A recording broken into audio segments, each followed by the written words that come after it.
Class 10 science का chapter number 6 और biology का पहला चैप्टर जिसका नाम है लाइफ प्रोसेसेस। ठीक है, तो ये बायोलॉजी का पहला चैप्टर जैसे कि आपको स्क्रीन में ही दिख रहा होगा। यहाँ पर आदमी बने हुए हैं, आदमी के अंग दिख रहे हैं यहाँ पर, और कुछ पेड़ पौधे भी हैं।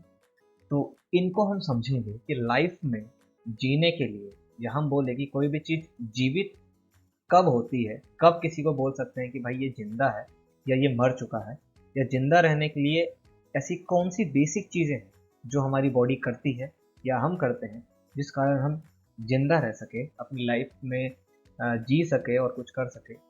इन चीज़ों को हम इसमें समझेंगे, पूरे प्रोसेस को समझेंगे, एनिमल का भी और हम यानी कि ह्यूमन बींग्स के भी। तो चलिए इसको हम शुरू करेंगे और कोशिश ये रहेगी कि एक वीडियो के अंदर यानी कि इस एक वीडियो में आपको ये वाला जो चैप्टर है, ये वाला जो टॉपिक है और इसके जितने भी सब टॉपिक्स हैं वो सभी आपको ईजिली समझ में आ जाए, आपको दोबारा से पलटने की भी ज़रूरत ना पड़े। तो इसको हम शुरू करें इससे पहले आपसे केवल एक रिक्वेस्ट है कि लाइक शेयर करिएगा, सब्सक्राइब करिएगा चैनल को अगर आपने अभी तक सब्सक्राइब नहीं किया है, और अगर कर दिया है तो बेल आइकन को ऑन कर लीजिएगा ताकि नोटिफिकेशन आपको टाइम पर मिलते रहे। तो फटाफट से आप इसको शेयर कर दीजिए अपने सभी दोस्तों के साथ ताकि वो भी आ जाएं और वीडियोस को देखना शुरू करें। और हम चलते हैं सीधा हमारे टॉपिक की तरफ जिसका नाम है लाइफ प्रोसेस। ठीक है, जो कि बायोलॉजी का चैप्टर नंबर पहला और साइंस का चैप्टर नंबर 6 क्लास 10 का है। तो बोर्ड में आप लोग जो है आ चुके हैं, आपको पता है बोर्ड के एग्जाम है आपके। तो थोड़ी सी तैयारी पहले से करिए, थोड़ी थोड़ी करिए पर पहले से करिए, कामयाब अब जरूर हो जाएंगे। तो चलिए और देर नहीं करेंगे। तो ये रहा आपका टॉपिक जिसका नाम है लाइफ प्रोसेस। ठीक है, तो देखिए यहाँ पर टॉपिक्स हैं, इसको हम समझेंगे जैसे भी हो सकता है आपको समझने में, मतलब समझ में आना चाहिए। तो सुनिएगा ध्यान से और दिमाग को खुला रखिएगा क्योंकि सोचना भी आपको पड़ सकता है, और आप जितना अच्छा सोचेंगे ना उतना अच्छा आपका काम बनने वाला है। देखिए क्या कह रहा है, पहली लाइन यहाँ पर देखें क्या है। All living things perform certain life processes like growth, excretion, respiration, circulation etcetera. जितने भी लिविंग जीव हैं, जंतु हैं, वो कुछ ना कुछ काम करते हैं लाइफ प्रोसेस के रूप में। जैसे कि ग्रोथ, जिसमें न्यूट्रिशन वगैरह आता है, उनका खाना पीना, पोषण स्तर, जो भी वो खाते पीते हैं और अपनी बॉडी को ग्रोथ देते हैं, बॉडी के पार्ट्स को ग्रोथ देते हैं। एक्सक्रिएशन यानी कि जो वेस्ट होता है वो बॉडी से बाहर निकालना, ये भी काफ़ी ज़रूरी है। अगर आपकी बॉडी में वेस्ट रहेगा तो डेफिनेटली कहीं ना कहीं आप जिंदा नहीं रह पाएंगे। रेस्पिरेशन, भाई सांस भी तो लेते हो आप जिंदा रहने के लिए, और आपके अंदर ब्लड सर्कुलेशन का होना काफ़ी ज़्यादा ज़रूरी है क्योंकि ब्लड ही वो चीज़ है, ठीक है, जो सभी चीज़ों को, सभी पोषण को हमारे अलग अलग सेल्स तक पहुंचाता है और वहां से वेस्ट को लेकर के आता है। तो काफ़ी ज़्यादा इंपॉर्टेंट चीज़ है ये सारी। जो मिनिमम रिक्वायरमेंट है हमारे को जिंदा रखने के लिए वो कुछ इस प्रकार है, जैसे कि nutrition, digestion, respiration, circulation, excretion. ठीक है, ये मिनिमम बेसिक रिक्वायरमेंट है जो हमारी बॉडी करती है या हमें करना चाहिए, हमें जिंदा रहने के लिए, या हमारी बॉडी हमको जिंदा रखने के लिए जो भी काम करती है। ठीक है, देखिए क्या कह रहा है। All the processes like respiration, digestion, which together keep the living organism alive and perform the job of body maintenance are called life processes। सभी प्रकार के कार्य जैसे कि रेस्पिरेशन यानी कि श्वसन प्रक्रिया, डाइजेशन यानी कि पाचन क्रिया, ये सभी सभी प्रोसेस जिसमें रेस्पिरेशन आ जाए, सर्कुलेशन आ जाए, एक्सक्रीशन आ जाए, डाइजेशन आ जाए, न्यूट्रिशन आ जाए यानी कि ग्रोथ आ जाए, ये सभी मिलकर के काम करते हैं ताकि एक ऑर्गेनिज्म जो है यानी कि एक जो जीव है वो जिंदा रह सके।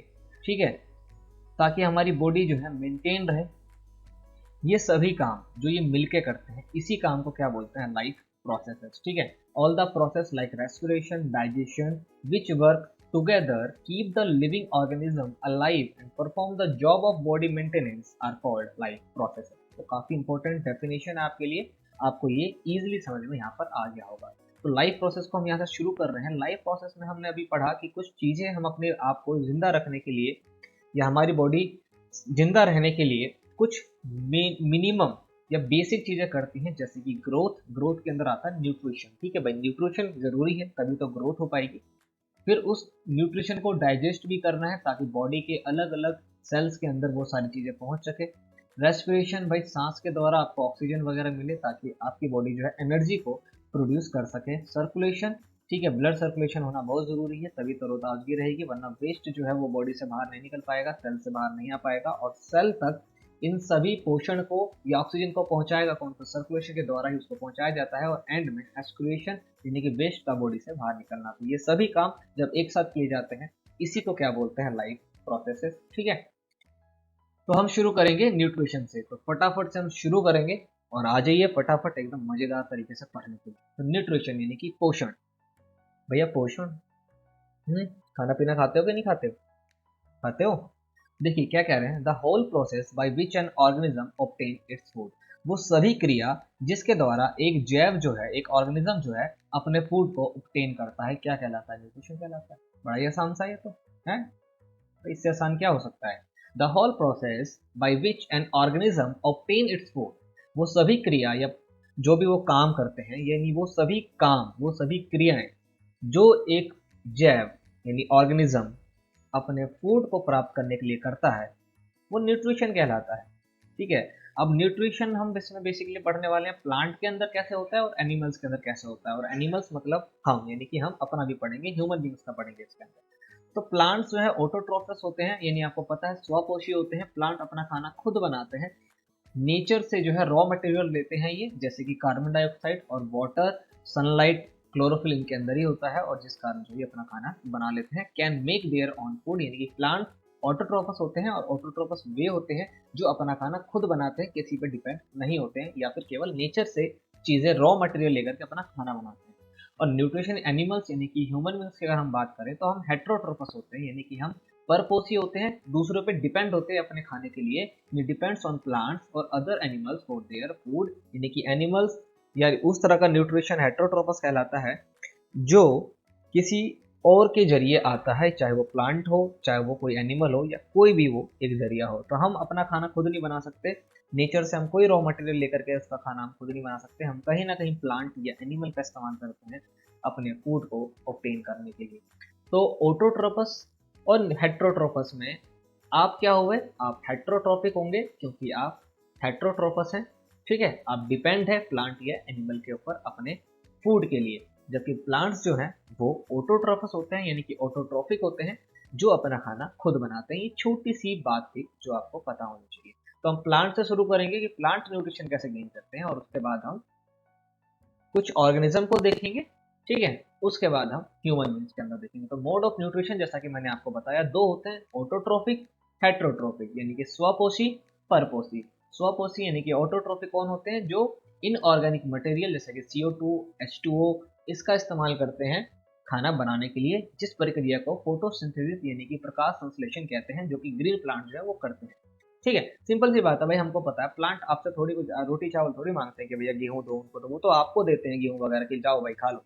है, प्लांट को तुम गेहूं दोगे थोड़ी, प्लांट तुम्हें, तुम एक दाना दोगे तुम्हारे को 100 दाना देगा, ले भाई जा खा ले, हटा। वो कर्जा वर्जा नहीं रखते, है ना। तो ऑटोट्रोफिक कौन से हो गए? प्लांट्स वगैरह। कौन से प्लांट्स? Green plants. ठीक है, जो फोटोसिंथेसिस के द्वारा अपना खाना बनाते हैं। ठीक है, kind of nutrition in which inorganic material like CO2 यानी कार्बन डाइऑक्साइड जो हम रेस्पिरेशन के द्वारा दौरान जो है हम अपनी बॉडी से बाहर निकालते हैं। वाटर यानी कि H2O जिसका इस्तेमाल जो है प्लांट करती हैं, किसके लिए? अपने लिए, खाना बनाने के लिए। ठीक है, सनलाइट का इस्तेमाल करती है, सभी नेचर से मिलता है उनको। और हेट्रोट्रोपिक यानी कि उस तरह का न्यूट्रिशन जो हम खुद प्रोसेस नहीं कर सकते हैं। हम क्या करते हैं? हम सिंथेसाइज करते हैं चीज़ों को अपने खाने को बनाने के लिए, यानी कि हम डिपेंड होते हैं अपने फूड के लिए डायरेक्टली या इनडायरेक्टली किसी ना किसी चीज़ के ऊपर, चाहे वो प्लांट हो या एनिमल हो। तो इस तरह के खाना खाने वाले को या फूड न्यूट्रिशन बनाने वाले को हेट्रोट्रोफिक बोलते हैं, जिसके अंदर एनिमल, फंगी, ठीक है, ह्यूमन बींग्स आते हैं। तो ये तो आपको पता चल गया होगा, ये ऑटोट्रोपिक ग्रीन प्लांट्स होते हैं और हेट्रोट्रोपिक एनिमल्स, फंगी वगैरह होते हैं। तो ऑटोट्रोपिक न्यूट्रिशन को हम समझेंगे इसके अंदर कि ऑटोट्रोपिक न्यूट्रिशन यहाँ पर आपके लिए इंपॉर्टेंट जो है ना, वो ये इक्वेशन है। ठीक है, ये आप ध्यान रखेंगे। तो ऑटोट्रोपिक न्यूट्रिशन जैसा कि आपको पता है कि हम प्लांट की बात कर रहे हैं। किस तरह के प्लांट की बात कर रहे हैं? ग्रीन प्लांट की बात कर रहे हैं। The organism which carry out autotrophic nutrition are called autotrophs. जो ऑर्गेनिज्म होते हैं, ऐसे जैव जो स्वपोषी न्यूट्रिशन यानी कि पोषण को प्राप्त करते हैं, वो ऑटोट्रोपस कहलाते हैं, जैसे कि ग्रीन प्लांट्स। ठीक है, क्या करते हैं भाई? ऑटोट्रोपस जो है ना वो यूज करते हैं सिंपल इनऑर्गेनिक मटेरियल का, जैसे कि CO2 और वाटर का, ये इनका इस्तेमाल करते हैं। ठीक है, सनलाइट की मदद से ये कन्वर्ट करते हैं उसको अपने कार्बोहाइड्रेट में यानी कि ग्लूकोज में, और वो उसको स्टोर करके अपने पास रख लेते हैं। सिंपल सी बात, नो बकवास, ठीक है। मेंटोस खा के बैठिए और फटाफट से देखिए कि autotrophic nutrition is the process by which autotrophs takes in CO2, क्या ले रहे हैं भाई, CO2 ले रहे हैं, और H2O यानी कि वाटर ले रहे हैं, और कन्वर्ट कर रहे हैं इसको अपने कार्बोहाइड्रेट में इन द प्रेजेंस ऑफ क्लोरोफिल। किसके प्रेजेंस में करते हैं, क्लोरोफिल के अंदर, ठीक है। और सनलाइट, क्या चाहिए भाई, क्लोरोफिल और सनलाइट, ठीक है। इसी प्रोसेस को क्या बोलते हैं, फोटोसिंथेसिस प्रोसेस कहते हैं। और ये हम करते हैं क्या, बताओ भाई, हम क्या फोटोसिंथेसिस करते हैं, बिल्कुल नहीं, हम तो नहीं करते हैं। हम क्या करते हैं, हम फोटोसिंथेसिस थोड़ी करते हैं। एक व्यक्ति था जो करता था, जादू, नाम सुना होगा आपने, कोई मिल गया मैं वो जादू, तो वो धूप से चार्ज हो जाता था, तो वो ऑटोट्रोपस था। ये ऐसा ह्यूमन बीइंग या एलियन था जो ऑटोट्रोपस था, तो ऐसा तो हमें पता नहीं, शायद आप में वो क्वालिटी हो, अगर नहीं है तो हम अभी आपके बारे में भी जान लेंगे। फिलहाल हम किसके बारे में जान रहे हैं, प्लांट के बारे में। तो ऑटोट्रोपिक न्यूट्रिशन कैसा प्रोसेस है, एक ऐसा प्रोसेस है जो ऑटोट्रोपस करते हैं, जो CO2 को लेते हैं, H2O को लेते हैं और कन्वर्ट करते हैं इनको कार्बोहाइड्रेट में इन the presence of chlorophyll and sunlight. इस प्रोसेस को क्या बोलते हैं, फोटोसिंथेसिस प्रोसेस इसको कहते हैं। इसका इक्वेशन है, ठीक है, इक्वेशन है, CO2 लेंगे, वाटर को लेंगे, ठीक है, क्लोरोफिल जो है, क्लोरोफिल जो ग्रीन कलर का पिगमेंट होता है, ठीक है, प्लांट के अंदर, और सनलाइट का इस्तेमाल करते हैं भाई ये, और क्या कन्वर्ट कर लेंगे, C6H12O6, यही इनका क्या है, ग्लूकोज है, कार्बोहाइड्रेट है, ठीक है।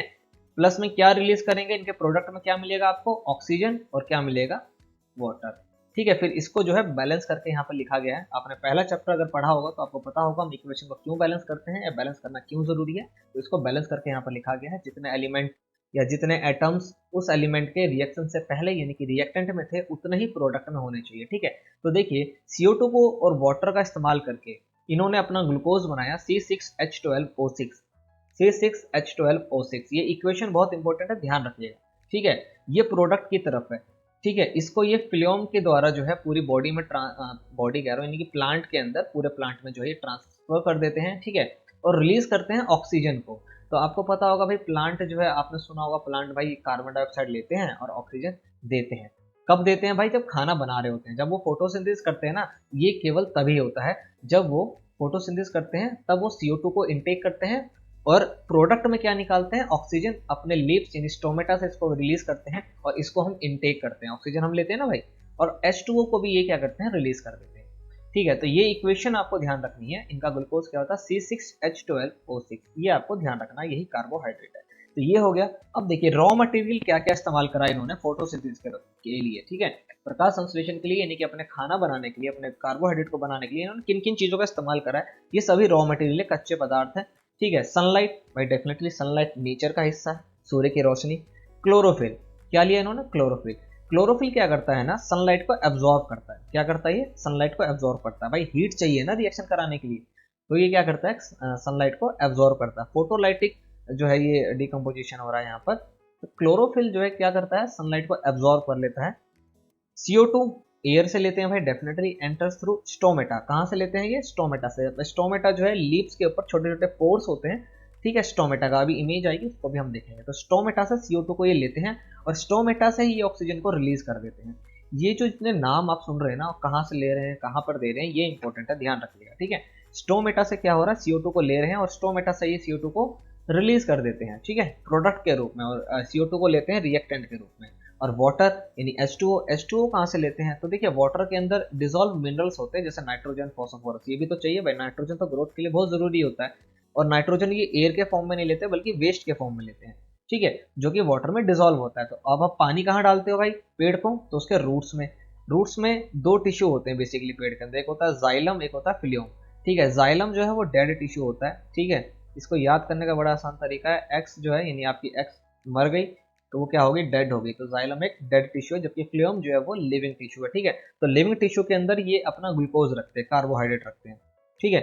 यानी कि C6H12O6 कहाँ पर स्टोर होता है, तो फ्लोएम टिश्यू के अंदर स्टोर होता है। जबकि वाटर कहाँ स्टोर होता है, यानी पेड़ में पानी कहाँ से आता है, तो भाई आपको पता है जड़ से आता है। जड़ में कौन से टिश्यू होते हैं, दोनों होते हैं। जड़ में आता किस टिश्यू से, तो जाइलम से आता है, ठीक है, जाइलम एक डेड टिश्यू है। तो यहाँ से ये वाटर लेते हैं और आपने देखा इनके प्रोडक्ट में भी वाटर है, ये इनटेक भी कर रहे हैं रिएक्टेंट में वाटर, जो कि रूट से इनको मिला है, ठीक है।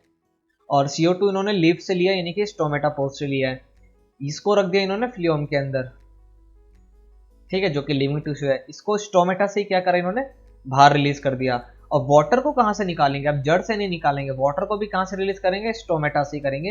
ये वाटर वेपर इवेपोरेशन के माध्यम से बाहर हो जाता है, वाटर वेपर बनके ये बाहर हो जाता है। तो आपको क्या क्या ध्यान रखना है कि रॉ मटेरियल किस किस चीज का इस्तेमाल कर रहे हैं, तो ये इस्तेमाल कर रहे हैं सनलाइट का, क्लोरोफिल का जो कि पेड़ के अंदर ही होता है, ग्रीन कलर का पिगमेंटेशन होता है, क्लोरोप्लास्ट उसके अंदर क्लोरोफिल होता है, ठीक है। तो क्लोरोप्लास्ट के अंदर क्लोरोफिल होता है जो कि ग्रीन कलर का दिखता है, पत्तियां आपको ग्रीन दिखती है ना, जितना भी पेड़ का हिस्सा ग्रीन दिखता है ना उसके अंदर क्या भरा होगा, क्लोरोफिल, जो क्या करता है सनलाइट को एब्जॉर्ब करता है। अब सनलाइट को एब्जॉर्ब कर लिया इन्होंने, तो अब ये रिएक्शन करेंगे, CO2 ये स्टोमेटा से लेते हैं अपने प्रोडक्ट के रिएक्टेंट के रूप में।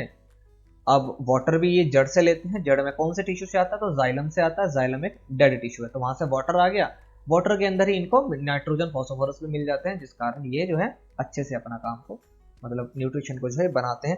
जैसे न्यूट्रिशन बना लेते हैं तो पत्तियां क्या करती है, ग्लूकोज को फ्लूएम के द्वारा जो है टिश्यूज फ्लूएम टिश्यू के द्वारा जो है ब्रांचेस वगैरह में भेज देती है, स्टोर कर देती है, और ऑक्सीजन जो प्रोडक्ट के रूप में निकलता है उसको स्टोमेटा से ही बाहर निकाल देती है, और H2O जो है वाटर वेपर के रूप में स्टोमेटा से ही बाहर निकल जाते हैं, ठीक है। ये आपको ध्यान रखना है। तो साइट ऑफ फोटोसिंथेसिस के अंदर आप देख रहे हैं क्लोरोप्लास्ट इन द लीफ, कहाँ होता है क्लोरोप्लास्ट, लीफ के अंदर, और क्लोरोप्लास्ट के अंदर क्या होता है, क्लोरोफिल, जो कि ग्रीन कलर का पिगमेंटेशन होता है, ठीक है। अब कह रहे हैं कि भाई मेन इवेंट ऑफ फोटोसिंथेसिस, जो फोटोसिंथेसिस होता है उसमें मेन क्या काम होता है, तो आपको अभी मैंने बताया absorption of light energy by chlorophyll, light energy कहाँ से मिल रही है, सनलाइट से, तो सनलाइट जो है उसको एब्जॉर्ब कर लेता है क्लोरोफिल, क्लोरोफिल उसको एब्जॉर्ब करेगा। अब कंजर्व होने के बाद लाइट एनर्जी जो है केमिकल एनर्जी के अंदर क्या होगा, स्प्लिट हो जाएगा, यानी कि ब्रेक हो जाएगा, ठीक है। और वाटर जो है हाइड्रोजन और ऑक्सीजन में चेंज हो जाएगा, यानी कि H2O जहाँ पे वाटर भी मिला है, यानी हाइड्रोजन भी मिला है, ऑक्सीजन भी मिला है, तो ये यहाँ पर क्या हो जाते हैं, ब्रेक डाउन हो जाते हैं। ब्रेक डाउन होने के बाद रिडक्शन होता है CO2 का, CO2 का क्या हो जाता है भाई, रिडक्शन हो जाता है, जिसमें से आपने देखा होगा रिडक्शन आपको पता होगा, जिसमें से ऑक्सीजन का निकल जाना रिडक्शन कहलाता है, CO2 में से ऑक्सीजन निकल जाता है क्योंकि कार्बन तो अंदर ही रह जाता है कार्बोहाइड्रेट के रूप में। तो ये काम हो गया क्लोरोफिल के द्वारा। उसका बाद स्टोमेटा, स्टोमेटा है क्या, स्टोमेटा वाली इमेज आपके लिए काफी इंपॉर्टेंट है, मैं इसको थोड़ा सा जो है ऊपर कर देता हूँ, आपको समझ में आ जाएगा स्टोमेटा, ठीक है। स्टोमेटा क्या है, तो tiny pores present on the surface of the leaves, पत्तियों पर छोटे से जो छेद होते हैं, टाइनी मतलब जिसको हम नेकेड आई से यानी कि इन आंखों से देख ही नहीं सकते, ऐसे छेद होते हैं, ठीक है। ये स्टोमेटा की इमेज है यहाँ पर, ठीक है, स्टोमेटा की यहाँ पर ये क्या है, इमेज है, ठीक है। देख रहे हैं आप यहाँ पर क्लोरोप्लास्ट है, इसके अंदर ग्रीन कलर का पिगमेंटेशन है, स्टोमेटा पोर ये बीच वाला जो छेद है यही खुलता और बंद होता है, और इसी के साइड में क्या लगे हुए हैं, गार्ड सेल ये वाले, ठीक है, जो इसको खोलने और बंद करने में मदद करते हैं। तो ये इमेज इंपॉर्टेंट है इसमें, वैसे तो आपको याद हो चुका होगा, क्लोरोप्लास्ट ग्रीन कलर का जो दिखे क्लोरोप्लास्ट, बीच में जो है वो पोर यानी कि छेद जो स्टोमेटल पोर है, और साइड में जो ये दो बड़े से आपको काजू जैसे दिख रहे हैं यही क्या है, गार्ड सेल है, भैया गार्ड भी तो करेंगे। अब स्टोमेटा करता क्या है, तो आपको पता है स्टोमेटा के अंदर एक्सचेंज ऑफ गैस होता है O2 और CO2 का, CO2 वो लेते हैं, ऑक्सीजन वो देते हैं, तब जब वो खाना बनाते हैं, जब पेड़ खाना नहीं बनाते हैं तब वो जिंदा रहने के लिए ऑक्सीजन ही लेते हैं और CO2 को रिलीज कर देते हैं, समझ गए, ये आपको ध्यान रखना है। तो एक्सचेंज ऑफ गैस कहां पर होता है प्लांट के अंदर, स्टोमेटापोर के अंदर, और इसमें क्या होता है, वाटर वेपर के रूप में H2O भी जो है वो रिलीज होता है, जबकि पानी आता कहां से है, तो रूट से आता है, ठीक है, ये आपको ध्यान रखना है। तो ये हो गया ऑटोट्रोफिक न्यूट्रिशन। ऑटोट्रोफिक न्यूट्रिशन के अंदर यानी प्लांट बहुत ही छोटा सा टॉपिक है, ये कोई ज्यादा वो भी नहीं है, बस इंपॉर्टेंट क्या है, तो इंपॉर्टेंट एक तो इसकी ये इक्वेशन इंपॉर्टेंट है भाई, इक्वेशन तो आपको ध्यान रखना है, CO2 प्लस में H2O रिएक्टेंट हो गया, और प्रोडक्ट में क्या मिलेगा, C6H12O6 plus O2 plus H2O। अब कौन सी चीज कहाँ से ली जा रही है और कहाँ से निकाली जा रही है, ये आपको ध्यान रखना। तो ये तो हो गया ऑटोट्रोफिक न्यूट्रिशन। अब हम पढ़ेंगे हेट्रोट्रोफिक न्यूट्रिशन, यानी कि अब आपको समझ में आ रहा है कि हम उन जीव के बारे में बात करने जा रहे हैं जो अपना खाना खुद से नहीं बनाते हैं, या अपने खाने के लिए किसी ना किसी पे क्या होते हैं, डिपेंड होते हैं। अब जब व्यक्ति डिपेंड हो जाएगा तो उसकी कुछ ना कुछ कैटेगराइज जो है उसको कर दिया जाएगा। तो देखो हेट्रोट्रोफिक न्यूट्रिशन तीन तरह के होते हैं, पहला हो गया होलोजोइक, दूसरा हो गया स्पैरोफाइटिक, तीसरा हो गया पैरासाइटिक, ठीक है। पहला हो गया holozoic, saprophytic, parasitic, holozoic, saprophytic, parasitic, ठीक है। होलोजोइक कौन से होते हैं, तो देखो animals takes in solid food, animals जो हैं, जानवर जो हैं, सॉलिड फूड को बॉडी के अंदर ले जाते हैं और अंदर ही उसको क्या करते हैं, ब्रेक डाउन करते हैं, ठीक है। जैसे आप लोग भाई क्या करते हो, या रोटी उठाई मुंह के अंदर डाला, अब सारा काम कहाँ हो रहा है, अंदर हो रहा है। तुमने सॉलिड फूड उठा के अंदर डाल दिया, अब उसका ब्रेक डाउन जो होगा वो कहाँ होगा, अंदर होगा, जैसे कि amoeba, animals and human beings. दूसरा हो गया स्पैरोफाइटिक, यानी कि इस तरह के ऑर्गेनिज्म जो डेड या डिकेइंग मैटर, यानी ऐसे पदार्थ जो खराब हो रहे हैं या जो मर चुके हैं उसको खाते हैं या उसके ऊपर लगे मिलते हैं, जैसे कि फंगी वगैरह। ठीक है, ये आपको ध्यान रखना, स्पैरोफाइटिक के अंदर आ जाते हैं। पैरासाइटिक, ये जो है अंदर या बाहर रहते हैं किसी ना किसी ऑर्गेनिज्म के, मतलब इनको होस्ट चाहिए होता है, एक ऐसा सेल, लिविंग सेल चाहिए जिसके अंदर ये घुस जाए, अब दबा के उनका न्यूट्रिशन चूस रहे हैं पकड़ के। ठीक है, या तो ये अंदर घुस जाएंगे या उसके बाहर रहेंगे, जैसे कि कैसकटा, ठीक है, या टिक्स, लीच वगैरह, जैसे जोंक होते हैं ना जो, वो। तो होलोजोइक के अंदर आगे अमीबा या एनिमल्स जो अपने जो फूड को बॉडी के अंदर ले जाके ब्रेक डाउन करेंगे। होलोजोइक जो किसी डेड या डिकेइंग मैटर के ऊपर लगेंगे, इस तरह के ऑर्गेनिज्म जो है वो स्पैरोफाइटिक कहलाते हैं, जैसे कि फंगी वगैरह। ठीक है, पैरासाइटिक में कौन से आ जाते हैं, लीच वगैरह जो होते हैं, ठीक है, जोंक वगैरह, जो किसी बॉडी के अंदर या किसी बॉडी के बाहर, मतलब इनको कोई एक होस्ट चाहिए होता है जिसका ये खून खान चूस जाए, मतलब उनका न्यूट्रिशन ये ले ले। खुद न्यूट्रिशन नहीं बनाते, बल्कि उनके वहां से वो न्यूट्रिशन उठा करके अपने पास ले लेते हैं। ठीक है, तो वो क्या कहलाते हैं, पैरासाइटिक। तो हेटरोट्रॉफिक न्यूट्रिशन तीन तरह के हो गए, जैसे कि होलोजोइक, स्पैरोफाइटिक, पैरासाइटिक। तो तीनों नाम में कौन कौन से एग्जाम्पल हैं ये आपको पता चल गया होगा, और मेरे को उम्मीद है कि भैया अभी तक लगे होंगे, आपकी नहीं लगे होंगे। हाँ भाई, पास वास होना है कि नहीं होना। देखो भाई, तो इनकी भी हम बात कर लेते हैं कि नहीं कर लेते हैं। तो अमीबा को हमने छेड़ा था, तो भैया अमीबा दिखेगा हमारे को। क्या कह रहा है, how do organism obtain their food, यानी कि किस तरह के ऑर्गेनिज्म की बात हो रही है यहाँ पर। अब बात होगी हेट्रोट्रॉफिक ऑर्गेनिज्म की। ठीक है, ऑटोट्रॉफिक की तो हमने बात कर ली है। तो हेट्रोट्रॉफिक ऑर्गेनिज्म जो है वो किस तरह से अपने खाने को ऑब्टेन करते हैं, इसको देखते हैं। तो हेट्रोट्रॉफिक भी दो तरह के ऑर्गेनिज्म होते हैं ना, एक यूनिसेलुलर होते हैं, एक मल्टी सेलुलर होते हैं। भाई एनिमल वगैरह क्या है, मल्टी सेलुलर है, जबकि अमीबा, पैरामीशियम क्या है, ये यूनिसेलुलर, यानी कि सिंगल सेल वाले हैं। आप जिसके अंदर एक सेल है, नाइन्थ में आपने सेल वाला चैप्टर पढ़ा होगा भाई, ठीक से, तो आपको पता होगा जिसके पास एक सेल होता है तो पूरी बॉडी का जितने काम है, पचाने का, खाने का, चलने का, बढ़ने का, सारे सब कुछ एक ही सेल करता है। और जब एक सेल ज्यादा काम करेगा तो उनकी लाइफ स्पैन जो है वो काफी कम होती है। जबकि हम जैसे, यानी कि एनिमल्स या ह्यूमन बींग्स के अंदर क्या होता है, एक से ज्यादा सेल होते हैं, लाखों में सेल्स होते हैं जो अलग अलग काम को परफॉर्म करते हैं। तो एक पर ज्यादा लोड भी नहीं होता और वो अलग अलग काम इजीली, आसानी से कर लेते हैं, इसलिए हमारा लाइफ स्पैन जो है सिंगल सेल के मुकाबले ज्यादा होता है। तो यूनिसेलुलर ये क्या करते हैं, अपने एंटायर सरफेस का इस्तेमाल करते हैं खाना खाने के लिए या फूड को लेने के लिए, जैसे कि अमीबा और पैरामीशियम। इसको हम अभी देखें, ठीक है, क्योंकि भाई एक ही सेल है, उसी से सब काम करना है, इनको कुछ है ही नहीं काम। अब अमीबा देखो, ये रहा अमीबा, क्या कर रहा है, देखो यहाँ पर अमीबा आपको दिख रहा होगा, ये अमीबा। ठीक है, डायग्राम कुछ भी बना दो ऐसा, ये अमीबा हो गया, इसका न्यूक्लियस बना दो, ये अमीबा हो गया। क्या कर रहा है, देखो ये फूड है, ये फूड पार्टिकल है, ये अमीबा है। अब भाई अमीबा के अंदर न्यूक्लियस है, अब न्यूक्लियस को लगी भूख, अब भैया क्या करें, क्या करेंगे। तो भैया अमीबा क्या करेगा, धीरे धीरे उस फूड के पास, अब इसके हाथ पैर तो है नहीं, क्या करेगा, अपने इन टिश्यूज को इस तरफ ये क्या करेगा, बढ़ाएगा, स्ट्रेच कर देगा। क्या करेगा, बढ़ाएगा। इसको थोड़ा नीचे करते हैं, ठीक है, बढ़ाएगा। इसको थोड़ा सा छोटा कर लें अगर हम, तो ये आपको आसानी से दिख जाएगा। ठीक है, इसमें दिख जाएगा। क्या करेगा ये भाई, बढ़ाएगा। अमीबा क्या करेगा, पैसिडोपीडिया, ठीक है, इसके जो ये बढ़ते हुए टिश्यूज हैं ये क्या कर रहे हैं, खाने की तरफ घूम रहे हैं। अब धीरे धीरे ये क्या करेंगे, टिश्यूज आपस में ऐसे जुड़ जाएंगे, जैसे कि इस इमेज में आप देख रहे हैं। ठीक है, टिश्यूज क्या हो गया, आपस में जुड़ गया, फूड इसके बॉडी के अंदर चला गया। अब अंदर ही क्या हो जाएगा, डाइजेस्ट होगा, यानी कि इसका स्टार्ट हो जाएगा न्यूट्रिशन निकालना।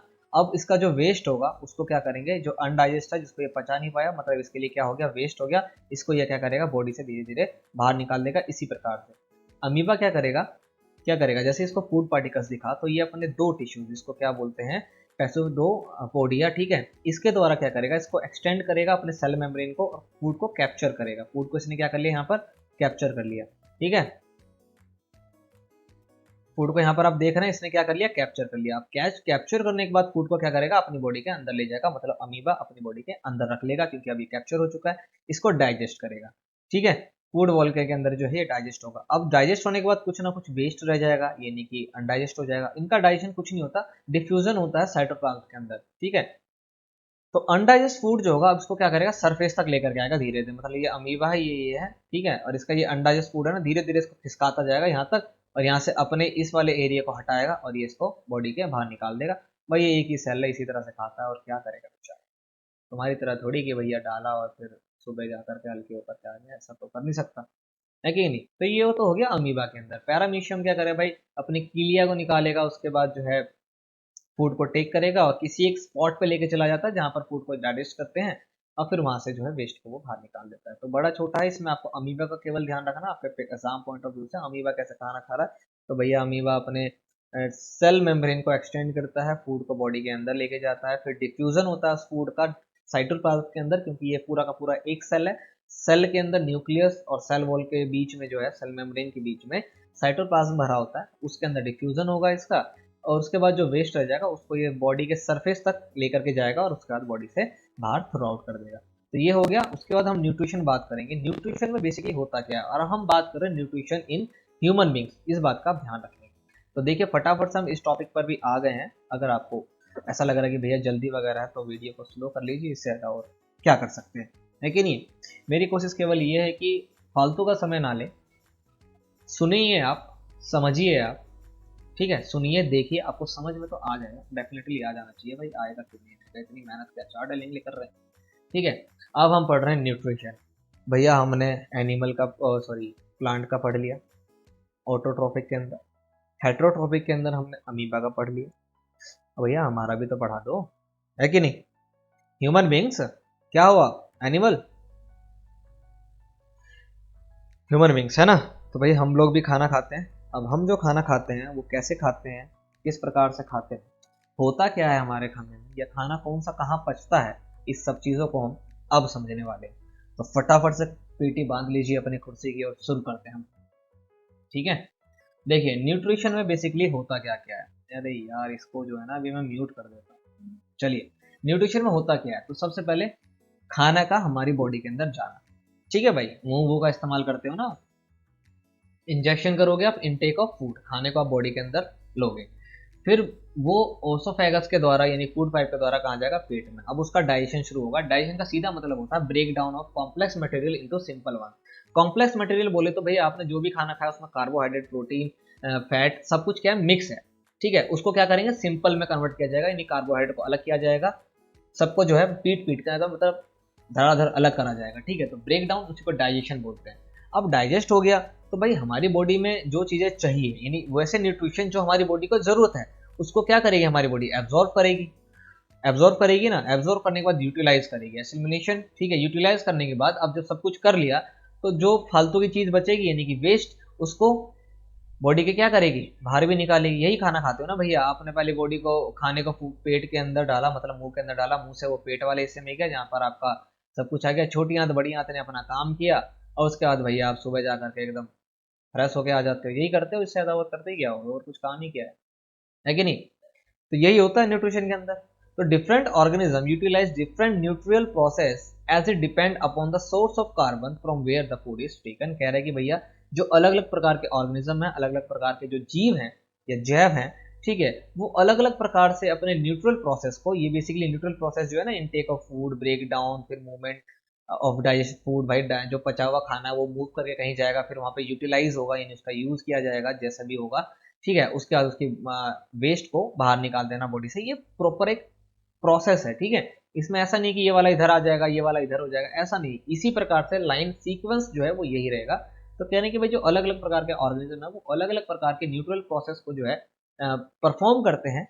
ये डिपेंड करता है कि उनको जो कार्बन का सोर्स है वो कहाँ से मिल रहा है, यानी खाना बेसिकली उनको कहाँ से मिल रहा है, ठीक है।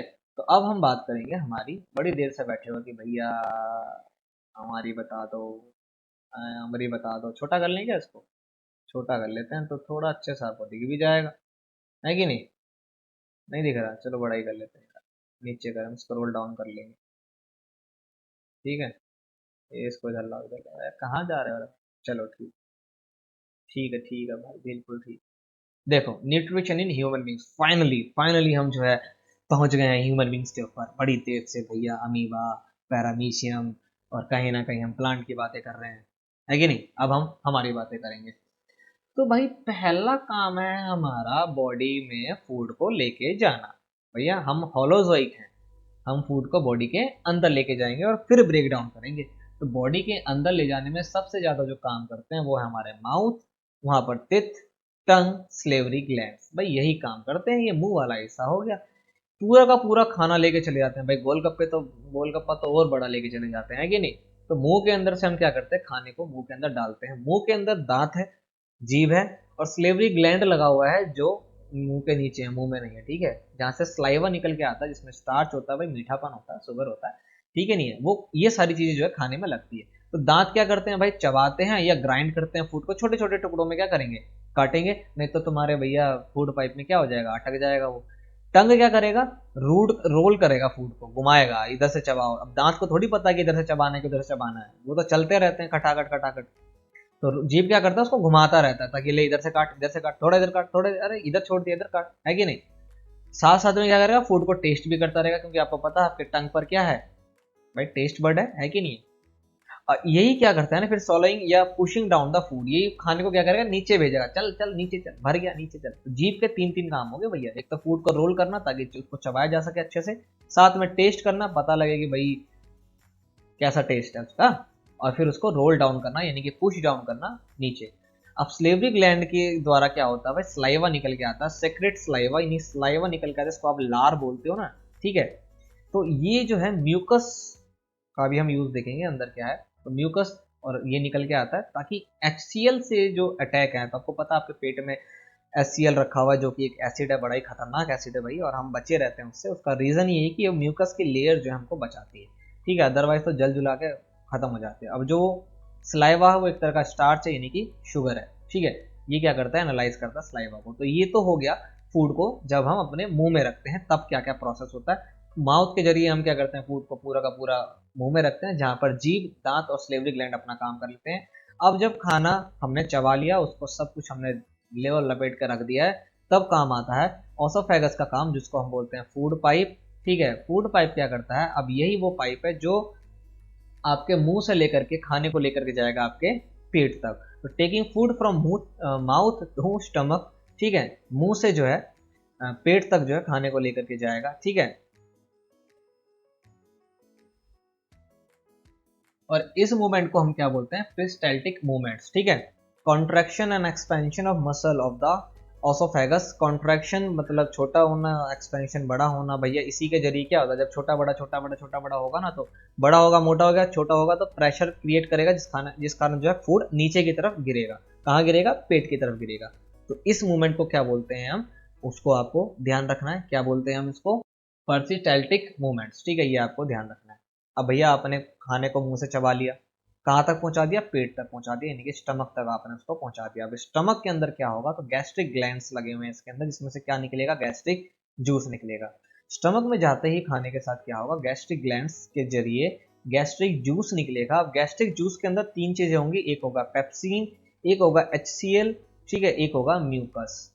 क्या क्या निकलेगा गैस्ट्रिक जूस के अंदर, पेप्सिन, HCl, म्यूकस। पेप्सिन क्या करता है, ये एक ऐसा एंजाइम है, ठीक है, एक ऐसा एंजाइम है जो प्रोटीन को ब्रेक डाउन करता है, यानी कि आपके पेट में जाता ही आपके फूड में से सबसे पहले क्या ब्रेक डाउन हो जाएगा, या सबसे पहले क्या अलग होगा, वो है प्रोटीन। तो एक सवाल यहाँ पर बनता है कि ब्रेक डाउन जो होता है खाने का, है ना, आपके न्यूट्रिशन का ब्रेक डाउन कहाँ पर सबसे पहले शुरू होता है, माउथ में, एसोफेगस के अंदर, स्टमक में, स्मॉल इंटेस्टाइन के अंदर या लार्ज इंटेस्टाइन के अंदर। तो सबसे पहले शुरू होता है वो स्टमक के अंदर, और क्या अलग होता है, पेप्सिन जो है वो अलग करता है प्रोटीन को, ठीक है। HCl क्या करता है, इसको एसिडिक बनाएगा, खाने को क्या बनाएगा, वो एसिडिक बनाएगा। और भैया आपको पता है HCl एक बहुत ही खतरनाक एसिड है, इतना खतरनाक है कि भैया आप अगर अपने हाथ वाथ पे आपके लग जाए तो भाई जला के रख देगा। और हमारी इनर ऑर्गन जो है, यानी जो ऑर्गन है उसके इनर लेयर तो बहुत ही ज्यादा सेंसिटिव होती है, बहुत ही थिन होती है, फिर भी हम इससे बच जाते हैं। इससे हमें बचाता है mucus, protect inner lining of the stomach. किससे बचाएगा, ये HCl से बचाएगा, क्योंकि आप पूरा का पूरा खाना क्या हो गया, एसिडिक हो चुका है, ठीक है। और यही एसिड की मात्रा अगर आपकी बॉडी में बढ़ जाती है, मतलब पेट में बढ़ जाती है, तो आपको गैस वगैरह की प्रॉब्लम हो जाती है भाई, ठीक है। फिर आप फटाफट से इनो लेते हो, इनो क्या है, बेस है, एसिड और बेस का रिएक्शन होता है तो डेफिनेटली क्या होता है, सॉल्ट बनता है और वाटर रिलीज होता है, न्यूट्रलाइज करना पड़ता है। चैप्टर 2 के अंदर आपने इसको अच्छे से पढ़ा होगा, नहीं पढ़ा है तो वीडियो देखिए यार। क्या कर रहे हो यार, आप क्या कर क्या रहे हो, वीडियो देखना है यार, क्या कर रहे हो, ठीक है। तो HCl जो है उससे हमें कौन बचाता है, म्यूकस। तो ये तो हो गया, पेट के अंदर। अब मेन काम जो है ना इधर होता है, इधर छोटी आंत के अंदर, क्षुधा ग्रंथ, इसको क्या बोलते हैं अंग्रेजी में, स्मॉल इंटेस्टाइन। ठीक है, इंटेस्टिनियल एंजाइम्स के अंदर निकलते हैं जो कन्वर्ट होते हैं कार्बोहाइड्रेट, फैट, प्रोटीन, इनको कन्वर्ट करेंगे। ये किस में कन्वर्ट करेंगे, तो कार्बोहाइड्रेट को कन्वर्ट करेंगे ग्लूकोज के अंदर, कार्बोहाइड्रेट को किस में कन्वर्ट कर देंगे, ग्लूकोज के अंदर। ठीक है, फैट्स जो है वो फैटी एसिड और ग्लिसरॉल के अंदर जो है कन्वर्ट हो जाते हैं, और प्रोटीन जो है वो अमीनो एसिड में कन्वर्ट होता है। इंपॉर्टेंट है, नाम पूछा गया था पिछली बार भी। ठीक है, तो ये आपको ध्यान रखना कि प्रोटीन आपकी बॉडी में किस एसिड में कन्वर्ट होता है, तो अमीनो एसिड में कन्वर्ट होता है। या फिर आप ये कह सकते हो कि प्रोटीन जो है उसको पचाता कौन है, ब्रेक डाउन करता है, पेप्सिन करता है। ठीक है, और वो किस में कन्वर्ट होता है, अमीनो एसिड के अंदर। कहाँ होता है भाई ये सब कुछ, तो ये सब होता है स्मॉल इंटेस्टाइन के अंदर। कहाँ होता है, स्मॉल इंटेस्टाइन के अंदर, ये आपको ध्यान रखना है। और भी चीजें यहाँ पर होती है। तो पहला काम तो स्मॉल इंटेस्टाइन के अंदर ये हो गया कि इसने क्या करा, कार्बोहाइड्रेट को ग्लूकोज में कन्वर्ट कर दिया, फैट को फैटी एसिड और ग्लिसरॉल के अंदर कन्वर्ट कर दिया, और प्रोटीन को अमीनो एसिड में कन्वर्ट कर दिया। और आपके लिए इतना काफी नहीं है, स्मॉल इंटेस्टाइन जो है हमारी बॉडी की सबसे लंबी ऑर्गन है, जबकि हमारी बॉडी की सबसे बड़ी ऑर्गन जो है वो हमारा पेट यानी स्टमक है। ये आपको पता होना चाहिए, फन फैक्ट है भैया, आपको पता होना चाहिए। ठीक है, अब स्मॉल इंटेस्टाइन के अंदर दूसरा काम भी होता है, एक होती है विली। ठीक है, जो फिंगर लाइक प्रोजेक्शंस करता है। ठीक है, ये आपको पता होना चाहिए विली का शेप क्या होता है, फिंगर लाइक होता है। ठीक है, ये एब्जॉर्व करता है फूड को, कहाँ भेजने में, ब्लड में। क्योंकि अब फूड जो है ब्रेक डाउन हो चुका है, फूड ब्रेक डाउन हो गया है, तो ये क्या करेगा, उसको एब्जॉर्व करना है। एब्जॉर्व कौन करेगा, विली करेगा। ठीक है, विली एक फिंगर लाइक प्रोजेक्शन होता है कुछ इस प्रकार का। ठीक है, जहां से एब्जॉर्व होता है हमारा फूड ब्लड के अंदर। और आपको पता है भाई ब्लड के जरिए ही तो वो हर सेल के अंदर जाएगा, है कि नहीं है, सही बात है कि नहीं। दो काम हो गए, पहले तो कन्वर्ट कर लिया, ठीक है, उसके बाद हमने एब्जॉर्व कर लिया। अब तीसरा काम होता है दिस इज सेक्रेशन फ्रॉम।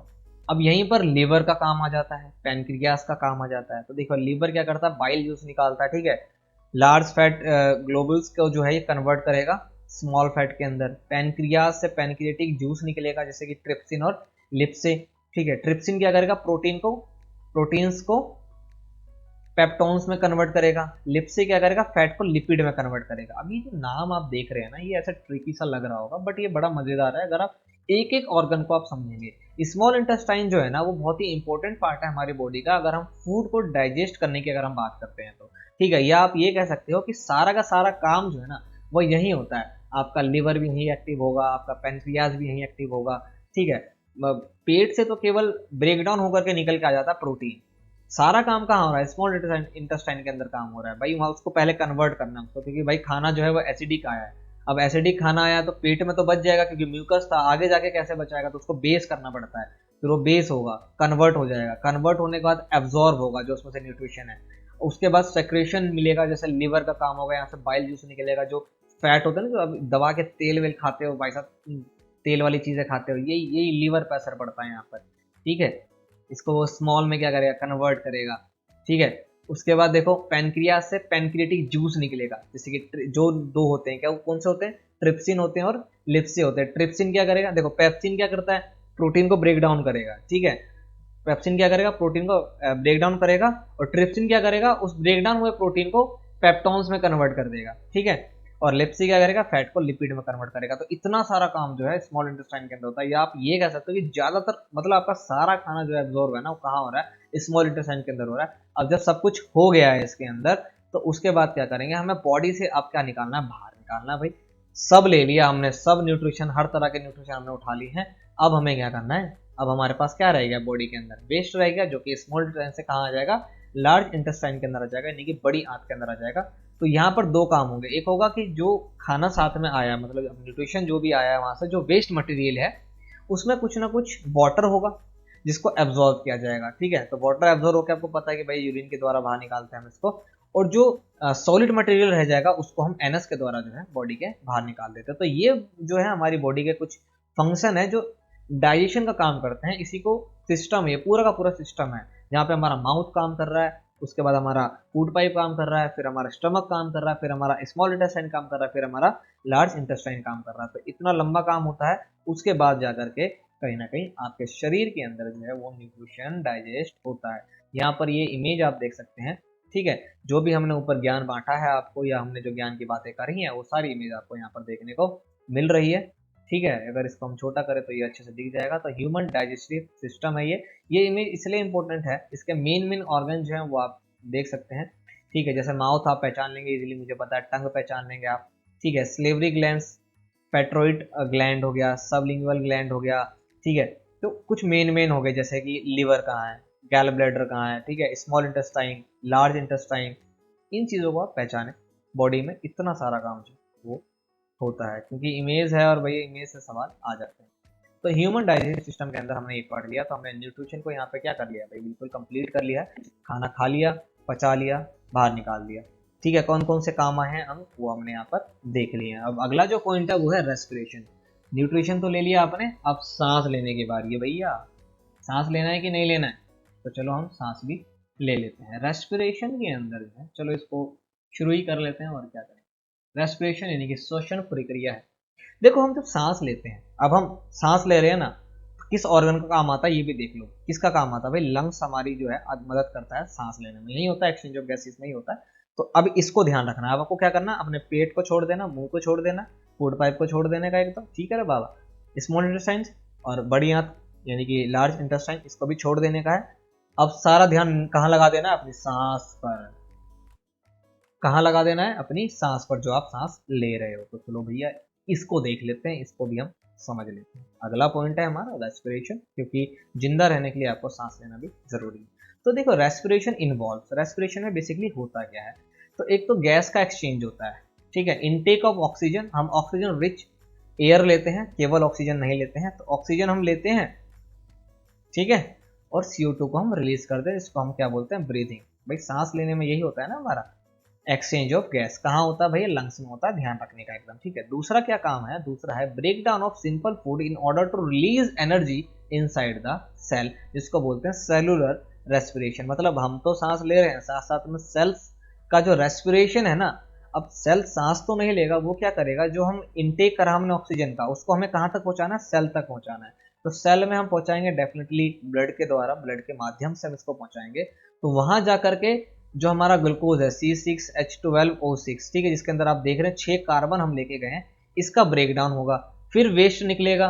तो वो उस वेस्ट को ब्लड लेकर के आता है वापस, फिर बॉडी से बाहर निकाला जाता है। ठीक है, जिसके अंदर हमारा क्या होता है, CO2 आता है, कार्बन डाइऑक्साइड, तब जाके बॉडी को बाहर निकालते हैं। हम केवल गैस लेके गैस नहीं छोड़ते, यानी एयर लेके हम एयर नहीं छोड़ते, एयर लेते हैं फिर उसको ग्लूकोज में कन्वर्ट किया जाता है। ठीक है, ताकि वो सेल के अंदर जा सके। भैया 9th क्लास में सेल वाला चैप्टर अगर आपने पढ़ा होगा तो आपको पता होगा कि हमारे सेल के अंदर केवल प्लाज्मा ही जा सकती है, प्लाज्मा स्टेट की चीजें जा सकती हैं, सॉलिड लिक्विड अदर चीज नहीं जा सकती है। तो गैस हमने लिया है, वो कन्वर्ट होगा किसके अंदर, ग्लूकोज के अंदर। जब ग्लूकोज के अंदर कन्वर्ट होगा तब वो सेल में एंटर करेगा, वहां पर एनर्जी वगैरह जो है रिलीज की जाएगी, उससे यूज किया जाएगा उसका। फिर जो वेस्ट होगा उसको, वो भी ग्लूकोज के फॉर्म में होगा, उसको लेकर के आएगा ब्लड। जब लंग्स में पहुंचेगा तो लंग्स दोबारा क्या करेगा ना, उस ग्लूकोज को है गैस में कन्वर्ट करेगा, और फिर CO2 के रूप में हम उसको क्या कर देंगे, बॉडी के बाहर निकाल देंगे। ठीक है, तो ये आपको ध्यान रखना है, इतना लंबा काम होता है। ठीक है, तो break down of glucose by various pathway, अलग अलग रास्तों पर किस तरह से ब्रेक डाउन होता है हमारे ग्लूकोज का, उसको हम देख लेते हैं। यही हमारा न्यूट्रिशन है ना भाई, C6H12O6, जिसमें हम 6 कार्बन शुगर को लेके जा रहे हैं न्यूट्रिशन के माध्यम से। तो भैया इसका ब्रेक डाउन तो होगा ना। तो देखो साइटोप्लाज्म के अंदर, ठीक है, साइटोप्लाज्म के अंदर माइक्रोकॉन्ड्रिया वगैरह का नाम अगर आपने सुना होगा तो भाई आपको यहाँ पर काम आने वाला है। तो साइटोप्लाज्म में ब्रेक डाउन होता है। ठीक है, क्या होता है, तो प्यूरिक एसिड प्लस में एनर्जी बनती है हमारे पास। ठीक है, तो 3 कार्बन इस्तेमाल हो रहे हैं, देखो कहाँ कहाँ, टोटल कितने कार्बन है, 6 कार्बन। अब 6 कार्बन का हम इस्तेमाल कहाँ कर रहे हैं ये देखेंगे। इन अब्सेंस ऑफ ऑक्सीजन, जहां पर ऑक्सीजन का अब्सेंस हो, ऑक्सीजन नहीं है, वहां पर 2 कार्बन हम इस्तेमाल करते हैं, इथेनॉल बनाते हैं, CO2 प्लस में एनर्जी रिलीज कर लेते हैं। एनर्जी रिलीज करी हमने, ये मतलब एनर्जी में हमने उसको कन्वर्ट करा। क्या करा हमने, इथेनॉल प्लस CO2 प्लस में energy. In absence of carbon तब क्या होता है, इथेनॉल बनता है, CO2 बनता है, और एनर्जी जो है वो रिलीज होती है। लैक ऑफ, ये लॉक नहीं, ये लैक होगा। लैक मतलब ऑक्सीजन की कमी, मतलब ऑक्सीजन तो है लेकिन बहुत कम है, मसल्स के अंदर होता है ये, जहां पर लैक्टिक एसिड प्लस में एनर्जी रिलीज होती है, जहां पर 3 कार्बन लगते हैं। तो 2 कार्बन तो अब्सेंस ऑफ ऑक्सीजन में काम कर रहे हैं, जहां पर इथेनॉल प्लस CO2 प्लस में एनर्जी रिलीज हो रही है। ठीक है, ये आपको ध्यान रखना है। और 3 कार्बन जो है वो लैक ऑफ ऑक्सीजन में इस्तेमाल हो रहे हैं, जहां पर मसल्स के अंदर ये काम हो रहा है, जहां पर लैक्टिक एसिड और एनर्जी रिलीज हो रही है। तो यहां से भी हमने एनर्जी ले ली, यहां से भी हमने एनर्जी ले ली। अब तीसरा जो है वो है प्रेजेंस ऑफ ऑक्सीजन, यानी कि ऑक्सीजन के प्रेजेंस के अंदर माइक्रोकॉन्ड्रिया के अंदर, आपको माइक्रोकॉन्ड्रिया से एक चीज याद आया होगा, mitochondria is the power house of the cell. कोशिका का यानी किसी भी सेल का सबसे ज्यादा पावर जो है वो किसके पास होता है, या पावर हाउस कौन होता है, तो वो माइक्रोकॉन्ड्रिया होता है। क्यों होता है, क्योंकि भैया यहाँ पर जो रिएक्शन होगा कार्बन का वो प्रेजेंस ऑफ ऑक्सीजन होगा, तो CO2 प्लस वाटर प्लस में एनर्जी यहाँ पर रिलीज होगी। और सोचो कि एक कार्बन के होने से इतनी एनर्जी रिलीज होती है कि वो mitochondria power house of the cell कहलाता है। तो ये आपको यहाँ पर क्या ध्यान रखना है कि आपका जो ग्लूकोज है जिसमें आप 6 कार्बन लेके गए हुए हैं भैया, ठीक है, 6 कार्बन शुगर के मॉलिक्यूल्स लेके गए हैं आप यहाँ पर, यानी कार्बन के 6 मॉलिक्यूल्स आपके पास, जिसमें से 3 एब्सेंस ऑफ ऑक्सीजन में रिएक्शन कर रहे हैं और एनर्जी को रिलीज कर रहे हैं, और क्या बना रहे हैं, इथेनॉल और कार्बन डाइऑक्साइड। 2 जो है लैक ऑफ ऑक्सीजन की उसमें काम कर रहे हैं, यानी कि यहाँ पर ऑक्सीजन की कमी है, जहाँ पर लैक्टिक एसिड और एनर्जी बन रहा है, ठीक है, मसल्स के अंदर हो रहा है। और एक कार्बन जो है वो प्रेजेंस ऑफ ऑक्सीजन में रिएक्ट कर रहा है, जहां पर CO2 प्लस वाटर प्लस में एनर्जी जो है वो प्रोड्यूस कर रहा है एज अ प्रोडक्ट। तो आप देख रहे हैं यहाँ पर भी CO2 मिल गया, यहाँ पर भी CO2 मिल गया, तो भैया इनको निकालना है, तो अभी ये ग्लूकोज के फॉर्म में है। इसको जब बॉडी से रिलीज किया जाएगा, मतलब सेल से रिलीज किया जाएगा, तो ब्लड इसको लेकर के आएगा हार्ट के पास, हार्ट इसको पहुंचा देगा लंग्स के पास, लंग्स क्या करेगा ना, लंग्स बोलेगा भैया अब आपको जो है गैस के फॉर्म में बाहर निकालना है, क्योंकि आप अगर वो ब्लड के फॉर्म में या लिक्विड के फॉर्म में निकालेगा तो आपकी नाक बहती रहेगी, तो वो उसको फिर कन्वर्ट करेगा गैस में और फिर बॉडी के बाहर निकालेगा थ्रू नोज, यानी आपके नाक के द्वारा। तो ये हो गया आपके पास छोटी मोटी कुछ चीजें। अब रेस्पिरेशन 2 तरह के हो गए, एक हो गया एरोबोइक, एक हो गया एनारोबोइक, ठीक है। अब देखो क्या हो रहा है, मैं थोड़ा सा ऊपर करता हूँ ताकि आपको समझ में आएगा, जो भी हमने ऊपर अभी ज्ञान बांटा है ना, तो ये आपको यहाँ पर समझ में आएगा, जब हम यहाँ तक ना आपको आ जाएगा। देखो एरोबोइक की हम बात करते हैं, ये takes place in the presence of oxygen, कहाँ पर होगा भाई, माइटोकॉन्ड्रिया के अंदर होगा, माइटोकॉन्ड्रिया के अंदर होगा, यानी कि ऑक्सीजन की प्लेस, ऑक्सीजन की प्रेजेंस में जब रिएक्शन हो रहा है या एनर्जी को रिलीज किया जा रहा है सेल के अंदर, ठीक है, तब जो है उसको एरोबोइक कहते हैं। यानी कि एरोबोइक रेस्पिरेशन में हमको सबसे ज्यादा एनर्जी मिलती है। एंड प्रोडक्ट क्या होते हैं इसका, मतलब प्रोडक्ट में आपको क्या मिलेंगे, CO2 और H2, जैसा कि आपको यहाँ पर देखने को मिल रहा होगा। एक ऑक्सीजन की प्रेजेंस में, ठीक है, सॉरी एक कार्बन की प्रेजेंस में रिएक्ट आपको प्रोडक्ट में क्या मिल रहा है, CO2, वाटर और एनर्जी। इतनी एनर्जी की भैया माइटोकॉन्ड्रिया पावर हाउस हो गया सेल का, प्रेजेंस ऑफ ऑक्सीजन में रिएक्शन करने से। तो एक से देखो, एक नाम से आपको इतनी सारी चीजें याद हो जानी चाहिए। एरोबोइक, एरोबोइक है क्या, तो भैया एरोबोइक क्या है, अच्छा अच्छा अच्छा, ऑक्सीजन की प्रेजेंस में रिएक्शन होता है, अरे ऑक्सीजन की प्रेजेंस में रिएक्शन होता है मतलब ज्यादा एनर्जी मिलेगी, है ना, more amount of energy release होगी। कहाँ पर रिलीज होगी, तो भैया माइटोकॉन्ड्रिया के अंदर रिलीज होगी, माइटोकॉन्ड्रिया में रिलीज होगी ना। एंड प्रोडक्ट क्या मिलेंगे आपको, वाटर और कार्बन डाइऑक्साइड। और एनरोबोइक में क्या होगा, ये अब्सेंस ऑफ ऑक्सीजन, जहां पर ऑक्सीजन का अब्सेंस है वहां पर ये रिएक्ट करेगा। कहां पर होता है, साइटोप्लाज्म के अंदर होगा, ठीक है भाई, क्योंकि माइक्रोकॉन्ड्रिया में तो ऑक्सीजन के प्रेजेंस में हो रहा है ना, तो साइटोप्लाज्म में क्या होगा, ऑक्सीजन के अब्सेंस में होगा। एंड प्रोडक्ट क्या होगा, तो इथेनॉल भी मिल रहा है और आपको लैक्टिक एसिड भी मिल रहा है, ठीक है, इथेनॉल और लैक्टिक एसिड दोनों मिल रहे हैं, दोनों में ऑक्सीजन की कमी है या ऑक्सीजन नहीं है, तो यहाँ पर लेस अमाउंट ऑफ एनर्जी जो है आपको रिलीज होगी। मतलब 5 कार्बन मिलकर के इतना ऑक्सीजन नहीं बना पा रहे हैं जितना वो एक कार्बन, मतलब 5 कार्बन मिलकर के, 5 कार्बन के मॉलिक्यूल्स मिलकर के उतनी एनर्जी को नहीं प्रोड्यूस कर पा रहे हैं जितना कार्बन जो है एक ऑक्सीजन के मॉलिक्यूल से, सॉरी एक कार्बन जो है, ठीक है, एक कार्बन का मॉलिक्यूल जो है वो ऑक्सीजन की प्रेजेंस में एनर्जी को रिलीज कर पा रहा है। तो एरोबोइक और एनरोबोइक में आपको केवल ये ध्यान रखना है कि एरोबोइक प्रोसेस जो है वो प्रेजेंस ऑफ ऑक्सीजन में होता है, माइटोकॉन्ड्रिया में होगा और ज्यादा एनर्जी जो है वो रिलीज होगी, इसलिए माइटोकॉन्ड्रिया को power house of the cell बोलते हैं। और इसके प्रोडक्ट जो है वो आपको क्या मिलेंगे, कार्बन डाइऑक्साइड और वाटर। और एनरोबोइक में क्या होगा, ये अब्सेंस ऑफ ऑक्सीजन में होगा जो कि साइटोप्लाज्म के अंदर होगा, और इसमें आपको अल्कोहल और लैक्टिक एसिड जो है मिलेगा, और इसमें लेस अमाउंट ऑफ एनर्जी जो है वो रिलीज होगी। इतना आपको ध्यान रखना है, ठीक है। अब ह्यूमन रेस्पिरेटरी सिस्टम के अंदर, यानी कि जब हम लोग अपनी बात करेंगे तो हमारे रेस्पिरेशन में भी एक सिस्टम है भाई, पूरा काम करता है। ऐसा थोड़ी कि लंग्स बाहर निकल के हवा को एब्जॉर्ब कर रहा है। तो नॉस्ट्रिल यानी कि भैया जो नाक है, वहां से आप एयर को लेके जाते हो, नेसल पैसेज के द्वारा जो है उसको पास करवाया जाता है। नेसल कैविटी आएगा, फिर फेरेनिक्स आएगा, फिर लार्निक्स आएगा, ठीक है, फिर ट्रैकिया हो गया, ब्रोक्सिनी होगी, ठीक है, ये सब चीजें मिलकर के होंगे। फिर ब्लड कैपिलरीज जो है, ये सारे के सारे लंग्स के पार्ट हैं जहां पर ये काम करते हैं, ठीक है। तो भाई नाक का इस्तेमाल करा, फिर नाक में भी पाइप जारी होगी, वो नीचे जा रहा है, फिर फेफड़े तक जा रहा है, फिर फेफड़े में भी अलग अलग नसें हैं जो काम कर रही हैं, है भाई, उसमें उसको फेफड़े को यानी कि लंग्स को क्या करना है, एक्सचेंज ऑफ गैस भी तो करना है, वो भी आपको ध्यान रखना है। अब जब हम ब्रीथिंग करते हैं, सांस लेते हैं, तो मैकेनिज्म हमारा कुछ काम करता है, जैसे कि इनहेल के द्वारा, एक्सहेल के द्वारा। जब हम सांस लेते हैं इनहेल, जब हम सांस छोड़ते हैं एक्सहेल। तो होता क्या है भैया, जब हम इनहेल करते हैं तो हमारी चेस्ट की जो कैविटी है वो एक्सपैंड, बड़ी होती है। अब सांस लेके देखो ना, आप छाती चौड़ी हो जाएगी आपकी, तो रिब्स क्या होंगे, आपके ऊपर की ओर उठ के आएंगे।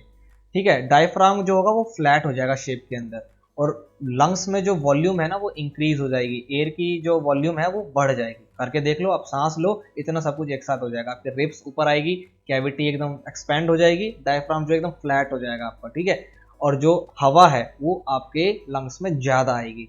जब एक्सेल करोगे तो सब कुछ क्या हो जाएगा, उल्टा हो जाएगा। थ्रोएटिक कैविटी जो है कॉन्ट्रैक्ट, वो जो फूली थी क्या हो जाएगी, पिचक जाएगी। रिब्स जो है वो जो अभी ऊपर उठी थी इनहेल के टाइम में, एक्सेल में क्या हो जाएगा, नीचे की तरफ आ जाएगी। और डायफ्राम जो यहाँ पर फ्लैट शेप में आ गया था, ये डॉम शेप में आ जाएगा। ठीक है, वॉल्यूम ऑफ लंग्स जो है यानी एयर जो इसके अंदर होगा वो क्या हो जाएगा, कम हो जाएगा, क्योंकि आपने क्या करा, हवा भी अभी बाहर निकाल दी। तो छोटी सी बात है, तो ये तो आपको पता होनी ही चाहिए, या फिर पता होगी। ठीक है, तो ये हो गया। आगे देख लेते हैं भैया, आगे और क्या बता रखा है। ये देखो, इमेज भी दिखा दिया, एक्सेल हुआ इनहेल के अंदर और एक्सेल के अंदर। देखा भाई, एकदम फूली हुई छाती से पपड़ी वाली छाती बन गई, सांस को लेने और छोड़ने तक में। ठीक है, हमारा एक तरफ का लंग जो है वो छोटा होता है, क्योंकि हमारे यहाँ पर क्या होता है, हार्ट होता है। ठीक है, ये ध्यान रखना भाई, लेफ्ट साइड में। ठीक है, अब एक्सचेंज ऑफ गैसेस। अब देखो, एक्सचेंज ऑफ गैसेस प्लांट के अंदर तो स्टोमेटा में होता है, हमारे में कहाँ हो रहा है ये भी हम देख लेते हैं। तो exchange of gases between alveolus blood and tissues, भाई सब जगह से जो गैस आ रही है वहां पर जा कहाँ रहा है ये। देखो, पहला है एयर। तो हम सबसे पहले ध्यान रखना कि हम ऑक्सीजन इनहेल नहीं करते हैं, बल्कि हम ऐसी एयर लेते हैं जो रिच इन ऑक्सीजन है, यानी कि उसमें ऑक्सीजन की मात्रा ज्यादा है। उससे वो मात्रा कहाँ जाती है, यानी वो ऑक्सीजन किसमें मिलेगा, ब्लड में मिलेगा। ब्लड में कहाँ मिलेगा, हीमोग्लोबिन आरबीसी के अंदर। ठीक है, ऑक्सीजन जो हमने लिया है वो ब्लड में मिलेगा। ब्लड में भी कहाँ, तो ब्लड में आपको पता होना चाहिए भाई, आरबीसी, डब्ल्यूबीसी, प्लेटलेट्स, हीमोग्लोबिन, ये सब कुछ होता है ना। तो कहाँ मिलेगा ये हीमोग्लोबिन, जो कि हीमोग्लोबिन के साथ मिलता है, जो कि आरबीसी के अंदर होता है। तो आरबीसी के अंदर क्या होता है, हीमोग्लोबिन, और हीमोग्लोबिन में क्या मिलेगा, ऑक्सीजन, जो कि हमारे टिश्यूज तक जाएगा। अब टिश्यूज तक हमने ऑक्सीजन पहुंचा दिया, अब वहां से क्या लेकर के आना है हमें, कार्बन डाइऑक्साइड। तो अब कार्बन डाइऑक्साइड जो है उसी के अंदर क्या होगा, ब्लड में रिलीज होगा, जो ब्लड वहां पर मिला है, ब्लड में डिसॉल्व हो गया, घुल गया, क्योंकि तभी बाहर आ पाएगा, क्योंकि ब्लड जो प्लाज्मा स्टेट में होता है। ठीक है, ब्लड वेसल्स के द्वारा वो बाहर की तरफ आएगा। बाहर आने की तरफ में वो नॉस्ट्रिल के द्वारा जो है वो बाहर निकल जाएगा, यानी कि आपकी नाक की नली से जो है बाहर निकलेगा। बीच में लंग्स का काम होता है, क्योंकि लंग्स ही क्या करेगा इसको, जो यहाँ पर आप देख रहे हो ना कि ब्लड में वो मिक्स हो गया, फिर उसमें से अलग करना, ये लंग्स का काम है, वो लंग्स ही जो है अलग करता है और मिलाता है। Terrestrial organism use atmospheric oxygen for respiration, और एक्वेटिक ऑर्गेनिज्म जो होता है वो डिसॉल्व ऑक्सीजन को यूज करते हैं। तो हम लोग टेरेस्ट्रियल में आते हैं, यानी ह्यूमन बींग्स, एनिमल्स वगैरह जो लैंड पर रहते हैं, जमीन पर रहते हैं, वो हमारे एटमॉस्फेयर में जो ऑक्सीजन है उसको हम लेते हैं, इसलिए हमारे पास लंग्स होते हैं। ठीक है, और जो पानी में रहते हैं ऑर्गेनिज्म, वो ऑक्सीजन जो वाटर में डिसॉल्व होते हैं ना, उसको लेते हैं, इसलिए उनके पास गिल्स होते हैं। ठीक है, ये आपको पता होना चाहिए, तो छोटी सी बात आपको पता होगा। अब रेस्पिरेशन इन प्लांट, भैया हमने न्यूट्रिशन अगर प्लांट का पढ़ा तो न्यूट्रिशन हमने अपना पढ़ा। अब हमने क्या करना ना, अपना रेस्पिरेशन पहले पढ़ लिया, तो भैया प्लांट भी तो सांस लेते हैं, है कि नहीं। पढ़ा था ना, स्टोमेटा में से भैया एक्सचेंज हो रहा है, तो भाई रेस्पिरेशन इन प्लांट में क्या हो रहा है। तो respiration in plant is simpler then respiration in animal. भैया हमारे पास जो इतना सब कुछ था ना, ये तामझाम नॉस्ट्रिल से जा रहा है, नाक से, यहाँ से लंग्स को फिर पूरा पहुंचाना है, फिर लंग्स को भी काम करना है, इनमें बड़ा सिंपल है भैया। स्टोमेटा जो होता है पत्तियों के अंदर, पता है तुम्हारे को, लैंगस्टिल इन स्टीम्स, यहाँ से ये एक्सचेंज करते हैं। और जनरल सरफेस ऑफ रूट, तीन जगह से भैया ये एयर ले रहे हैं। स्टोमेटा इन लीव्स, जो कि पत्तियों में स्टोमेटा जो है वहां से ले रहे हैं। ठीक है, लेंटिसेल्स इन स्टीम्स के अंदर क्या होते हैं, यानी कि जो स्टीम होती है, तना होता है उसमें, लेंटिसेल्स वहां से ले रहे हैं। और रूट्स के कुछ जनरल सरफेस है, वहां से ये ऑक्सीजन को या कार्बन डाइऑक्साइड को इनटेक कर रहे हैं। तो भैया बड़ा ही आसान है इनके लिए, तो चकाचक, है कि नहीं, तो एकदम धड़ाधड़, ये तो हमने ऊपर पढ़ भी लिया था। अब आ गया ट्रांसपोर्टेशन। ट्रांसपोर्टेशन बोले तो अब हम इसमें ब्लड सर्कुलेशन को पढ़ेंगे। तो भैया हमने न्यूट्रिशन देख लिया, प्लांट का भी और हमारा भी, रेस्पिरेशन देख लिया प्लांट का और हमारा भी। अब हम ट्रांसपोर्टेशन पढ़ेंगे, यानी कि हमने जो भी न्यूट्रिशन लिया है या जो भी हमने गैस के फॉर्म में एनर्जी ली है, उसको अब हमारे को हमारी बॉडी के अलग अलग पार्ट में पहुंचाना है। तो हम किस किस चीज़ों का इस्तेमाल करती है हमारी बॉडी इसके लिए, इसको हम यहाँ पर जानेंगे। तो हम ट्रांसपोर्टेशन को शुरू करें, तो भाई इससे पहले पानी वानी पी लो, अब चकाचक से, है कि नहीं। ट्रांसपोर्टेशन भाई, रेस्पिरेशन के बाद क्या है, ट्रांसपोर्टेशन। देखिए क्या है ये ब्लड सर्कुलेशन, बेसिकली हम इसके अंदर पढ़ेंगे, केवल ब्लड सर्कुलेशन नहीं है, ठीक है, इसलिए इसका नाम ट्रांसपोर्टेशन रखा है, समझिएगा। फटाफट से आ जाओ, मतलब आ चुके हो, आ जाओ बस, ठीक है। तो देखिए human beings like other multi cellular organism, यानी कि जैसे हम लोग हैं ह्यूमन बींग, या हमारी तरह ही मल्टी सेलुलर ऑर्गेनिज्म जिनके पास एक से ज्यादा कोशिकाएं हैं, बहुकोशिकाएं जीव जो हैं, इनको रेगुलर सप्लाई ऑफ फूड चाहिए होता है, ऑक्सीजन चाहिए होता है, ठीक है भाई, रेगुलर चाहिए। ऐसा नहीं कि आज दिया कल नहीं, ऐसा नहीं कि आधे घंटे पहले दिया आप 6 घंटे बाद देंगे, रेगुलर चाहिए, ठीक है। इस फंक्शन को जो परफॉर्म करता है उसी को क्या बोलते हैं, सर्कुलेटरी सिस्टम कहते हैं। जो सर्कुलेटरी है मतलब लेके जाएगा, फिर उसमें से वेस्ट लेके आएगा, फिर फ्रेश लेके जाएगा, वेस्ट लेके आएगा, यही जो सिस्टम है इसको क्या बोलते हैं, सर्कुलेटरी सिस्टम। अब सर्कुलेटरी सिस्टम जो ह्यूमन बींग्स के अंदर है उसमें बेसिकली होता क्या क्या है, तो देखो सबसे पहले तो एक पंपिंग ऑर्गन काम करता है जो कि हार्ट, क्योंकि अलग अलग टिश्यू तक क्या करना है, सेल तक क्या करना है, पहुंचाना है, तो एक पंप चाहिए हमारे को जो कि हमारा दिल यानी कि हार्ट, ठीक है।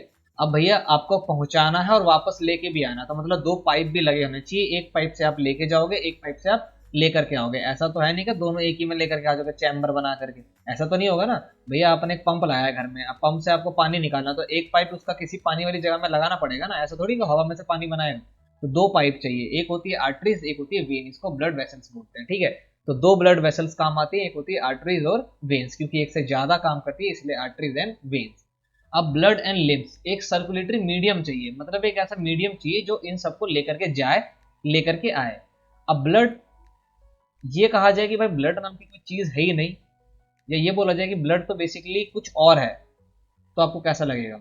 और ये लिम्फ क्या है ये भी हम देखेंगे, ठीक है। तो ये आपको पता चलेगा कि सर्कुलेटरी सिस्टम में तीन चीजों का होना बहुत जरूरी है, एक है हार्ट जो कि पंपिंग ऑर्गन की तरह काम करता है, एक पंप की तरह काम करता है, आर्टरीज एंड वेन्स जो है जो ब्लड वेसल्स है हमारी, वो पाइप की तरह काम करती है, लेकर के जाना उसी पाइप के थ्रू होता है और लेकर के आना उसी पाइप के थ्रू होता है, लेकिन लेकर के जाएगा कौन, लेकर के आएगा कौन, वो काम करते हैं ब्लड एंड लिम्फ, ठीक है। तो चलिए इनके भी हम काम देख लेते हैं फटाफट से। देखिए यहाँ पर हमारा ना एक स्ट्रक्चर दिया गया है रफ, जहाँ पे हमारा हार्ट है, ये हमारे बॉडी के ऑर्गन से अलग अलग, और यहाँ पर आ गया लंग्स। अब आप कहेंगे कि भैया हम तो ब्लड सर्कुलेशन यानी सर्कुलेटरी सिस्टम को पढ़ रहे हैं, इसमें लंग्स कहाँ से आ गया।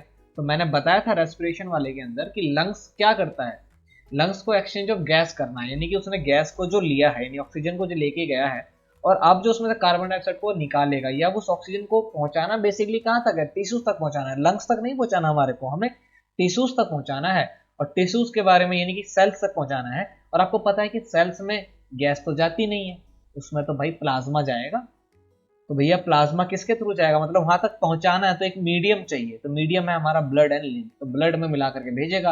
अब भैया मीडियम मिल गया उसको, तो मीडियम को भी तो कोई धक्का मारे, ब्लड को कोई धक्का तो मारे तो ताकि वहां तक जाए, तो भैया हार्ट ही तो काम आएगा यहाँ पर, पंपिंग ऑर्गन कौन है हमारा, हार्ट, तो काम आएगा यहाँ पर। अब इस डायग्राम को एक बार ध्यान से देखोगे ना, आपको पता चल जाएगा कि आपकी बॉडी में जो ब्लड सर्कुलेट होता है, ठीक है, ब्लड जो सर्कुलेट होता है, घूमता जो है वो घूमता कैसे है। कहीं से भी हम शुरू कर लेते हैं, हम बेसिकली शुरू करते हैं नीचे से, यानी बॉडी ऑर्गन से शुरू करते हैं हम सबसे पहले। देखिए ठीक है, चलो लंग से शुरू कर लेते हैं यार, सांस लिया ना तुमने, लंग से शुरू करते हैं। अब लंग से आपने सांस लिया, मतलब आपने रिच इन ऑक्सीजन गैस ली है, अब आपने ऑक्सीजन गैस ली है, लंग्स क्या करेगा, उसको मिलाएगा पुलमरी, मतलब उसके अंदर क्या करेगा, उसको ग्लूकोज में मिलाएगा, और पुलमरी वेन के द्वारा, आपको यहाँ पर एक वर्ड मिला वेन, भैया ध्यान रखना इसको, ठीक है, वेन, वेन के अंदर ऑक्सीजनेटेड ब्लड यानी कि ऐसा ब्लड जिसमें ऑक्सीजन मिला हुआ है उसको लेकर के आएगा, और ये आपका दिल है, ये पूरा बड़ा हुआ, ठीक है, ये जो ग्रे कलर का दिख रहा है पूरा दिल है। इसके दो हिस्से हम कर देते हैं, एक हिस्सा हो गया राइट, एक हो गया लेफ्ट, तो राइट आर्ट्रियम, लेफ्ट आर्ट्रियम, नीचे वाले हिस्से को वेंट्रिकल बोलते हैं, तो right ventricle, left ventricle. Heart को दो हिस्से में डिवाइड करोगे तो एक तरफ हो जाएगा लेफ्ट, भैया आपके अपोजिट है वो, ठीक है, मतलब आपको देख रहा है हार्ट, एक तरफ हो गया राइट, और फिर यहाँ से इसके दो चैम्बर और होते हैं, बेसिकली चार चैम्बर हार्ट के अंदर हो गए, ठीक है, एक दो तीन चार, दो राइट में दो लेफ्ट में। तो सबसे ऊपर राइट आर्ट्रियम, उसके नीचे राइट वेंट्रिकल, लेफ्ट साइड में भी लेफ्ट आर्ट्रियम और लेफ्ट वेंट्रिकल। ये जो नाम है जो भी ले रहा हूं मैं ना, इसको एक बार बस ध्यान से समझ लीजिए, इमेज को देखिएगा, ठीक है।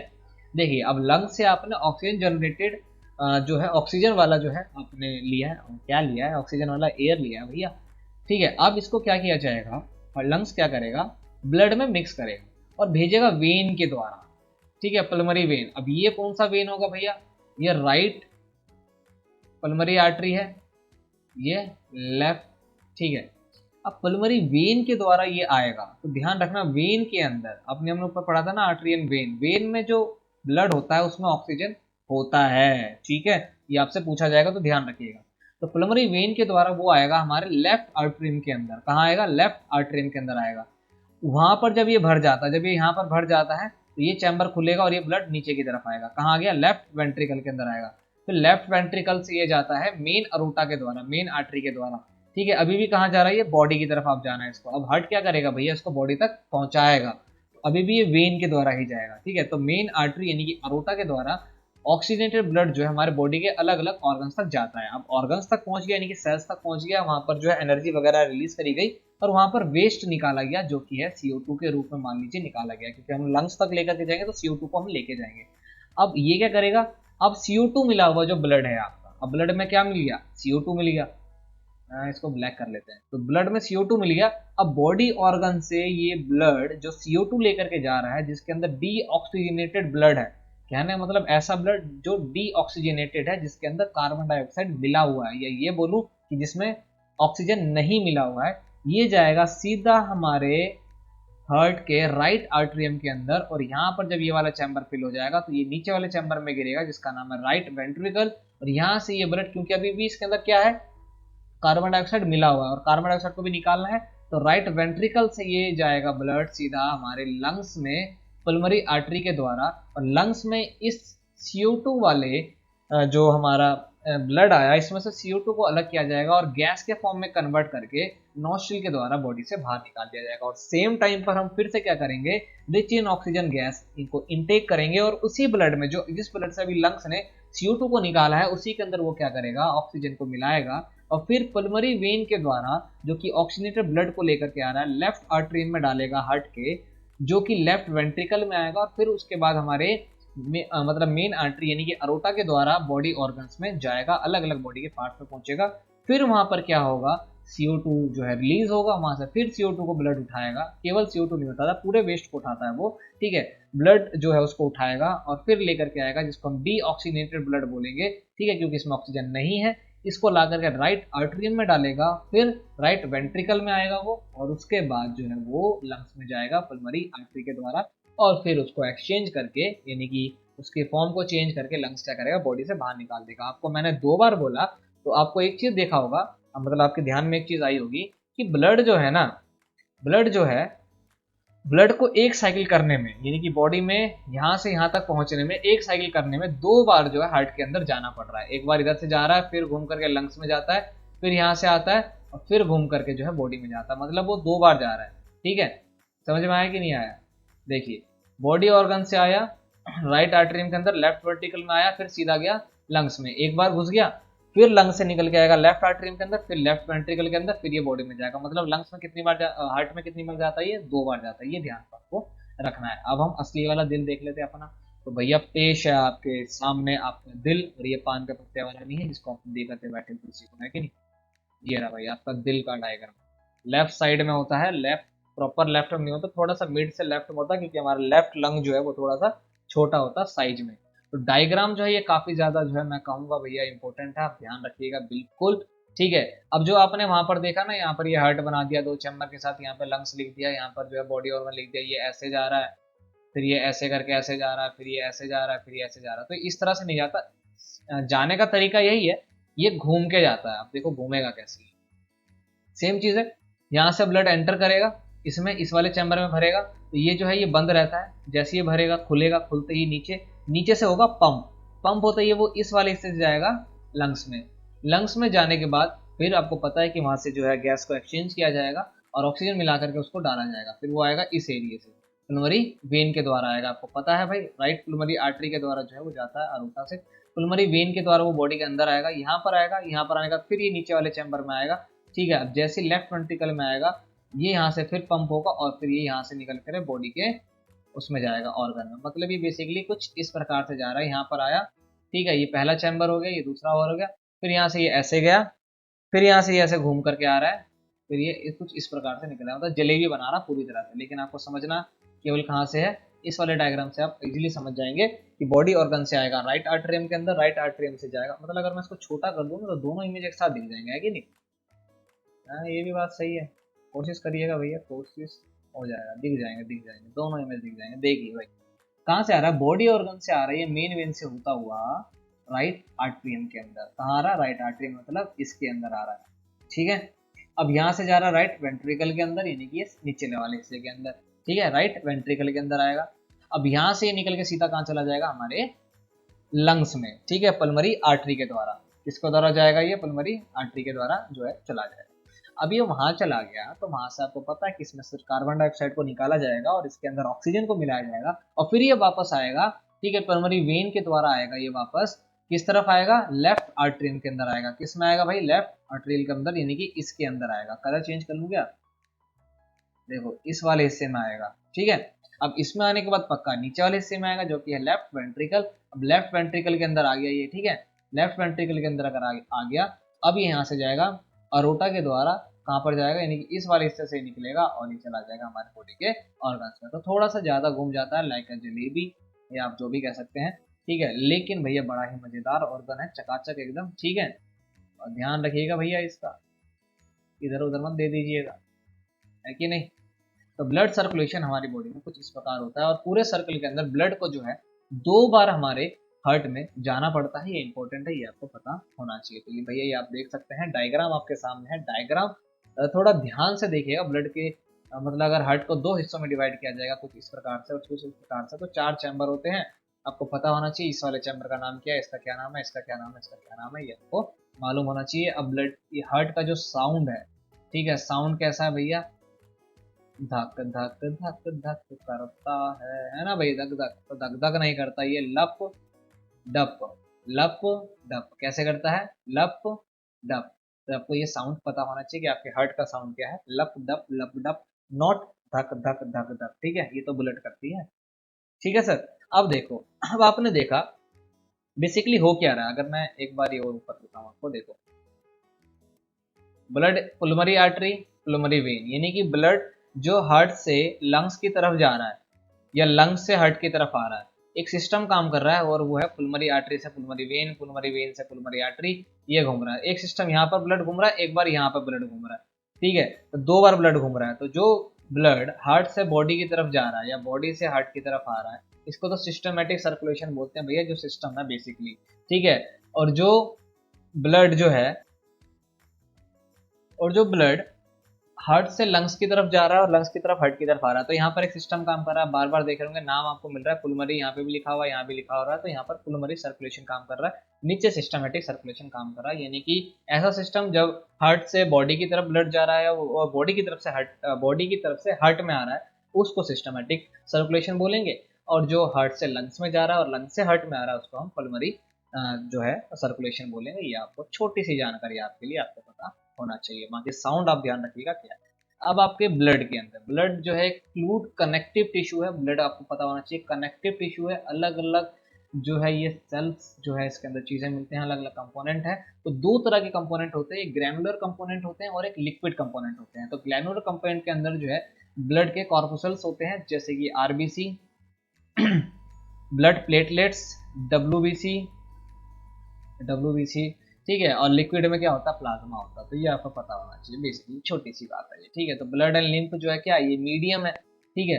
अब देखो आरबीसी क्या करेगा, तो भैया आरबीसी गैस को लेके जा रहा है, ऑक्सीजन को और CO2 को वापस लेके आ रहा है। इसी के अंदर क्या, हीमोग्लोबिन, जिसको HB बोलता है, यही रेड कलर का होता है और इसी रेड कलर के कारण हमारा ब्लड जो है रेड कलर का दिखता है, ठीक है। आरबीसी क्या करता है भैया, 120 दिन के आसपास की जो है इनकी जिंदगी होती है। आरबीसी रेड ब्लड सेल्स 120 दिन तक लगभग जिंदा रहता है, ठीक है। ये आपको पता होना चाहिए, छोटी सी जानकारी थी। ये क्या करेगा, गैस को लेके जाता है। कौन सी गैस को, तो ऑक्सीजन को लेके जाता है, CO2 को लेके आता है। ऑक्सीजन को लेके जाता है कौन, हीमोग्लोबिन। हीमोग्लोबिन किसके अंदर होता है, आरबीसी के अंदर होता है, ठीक है।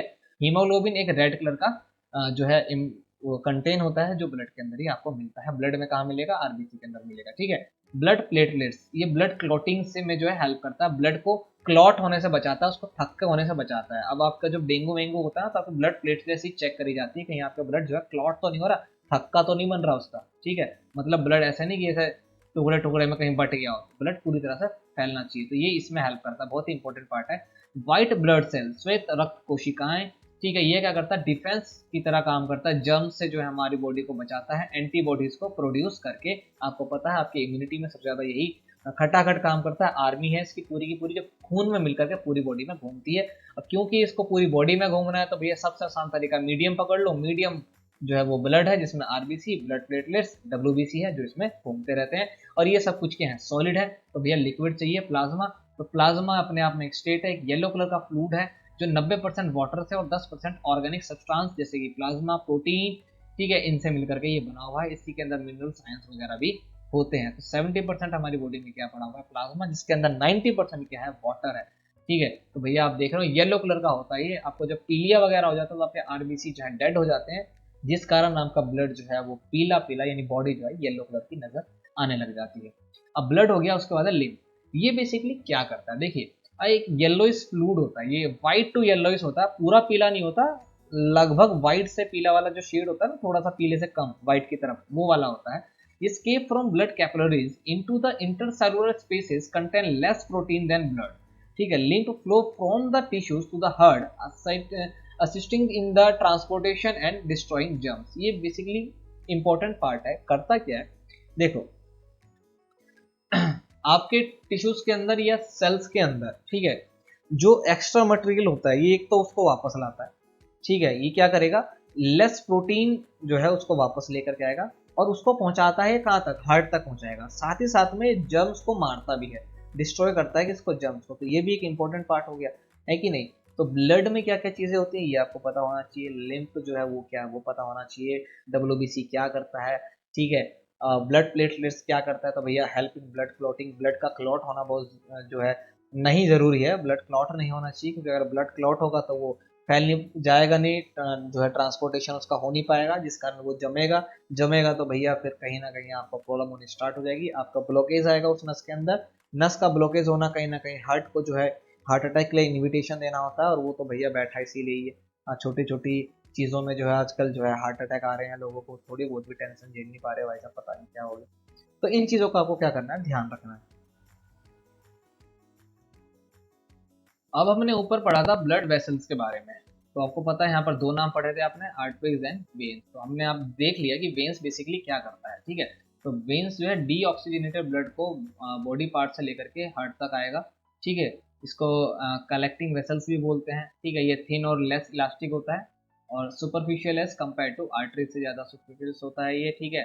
आर्टरीज जो है ऑक्सीजनेटेड ब्लड को लेकर के जाता है हार्ट टू बॉडी में, ठीक है, पुलमरी आर्टरी के द्वारा। आपको पता है हार्ट से बॉडी में अगर ब्लड जा रहा है तो पक्का उसमें ऑक्सीजन होना चाहिए, और अगर ब्लड से हार्ट की तरफ आ रहा है तो उसके अंदर ऑक्सीजन नहीं होगा, डीऑक्सीजनेटेड ब्लड होगा, ठीक है। इसको डिस्ट्रीब्यूटिंग वेसल्स बोलते हैं, क्योंकि डिस्ट्रीब्यूट करेगा अलग अलग बॉडी के ऑर्गन्स में, अलग अलग सेल्स के अंदर, ठीक है। ये थिन और इलास्टिक होगा, क्योंकि भैया लचीला होना इसका जरूरी है। डीप सीटेड होगा ये, ठीक है, जबकि ये नहीं होगा, ये आपको पता होना चाहिए। तो हमारी बॉडी के अंदर जो सर्कुलेशन वाला मेथड है वो किस प्रकार होता है, कौन कौन सी चीज़ें उसमें काम आती है, उसको हमने पढ़ लिया। और जब भैया हमने अपना पढ़ लिया, हम प्लांट का क्यों छोड़ेंगे, हम प्लांट का भी पढ़ लेंगे, है कि नहीं भैया। तो देखो भैया, ट्रांसपोर्टेशन इन प्लांट, इसके अंदर दो पाथवे होते हैं प्लांट के अंदर। एक होता है जाइलम जो कि डेड होता है, फिलियम जो कि लिविंग होता है, ये आपको पता होना चाहिए। जाइलम जो है डेड है, जिसके अंदर वाटर और मिनरल्स को लेकर के आता है ये बॉडी प्लांट्स के अदर पार्ट में थ्रू रूट्स, ठीक है। यानी कि जाइलम एक ऐसा टिश्यू है जो रूट से वाटर और उसमें जो मिनरल्स होते हैं, नाइट्रोजन, फॉस्फोरस वगैरह, उसको प्लांट के अदर पार्ट्स में पहुंचाता है। जबकि फिलियम क्या करता है, जो लीव्स ने ग्लूकोज बनाया है ड्यूरिंग फोटोसिंथेसिस, इसको जो है वो अपने पास रखता है, ठीक है। इसमें कोई भी एनर्जी यूज नहीं होती है, बल्कि इसमें एनर्जी यूज होती है एटीपी की फॉर्म में, ठीक है। तो ये आपको पता होना चाहिए। ट्रांसपिरेशन क्या चीज है, is the process of lose of water as vapour from aerial part of the plant.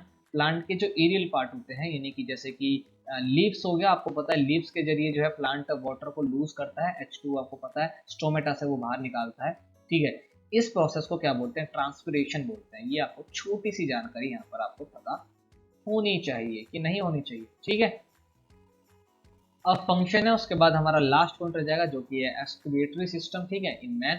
ये हम देखेंगे। तो फंक्शन हम पहले देख लेते हैं किसके, ट्रांसपोर्टेशन, यानी कि जो बेसिकली प्लांट के अंदर ट्रांसपोर्टेशन हो रहा है उसको।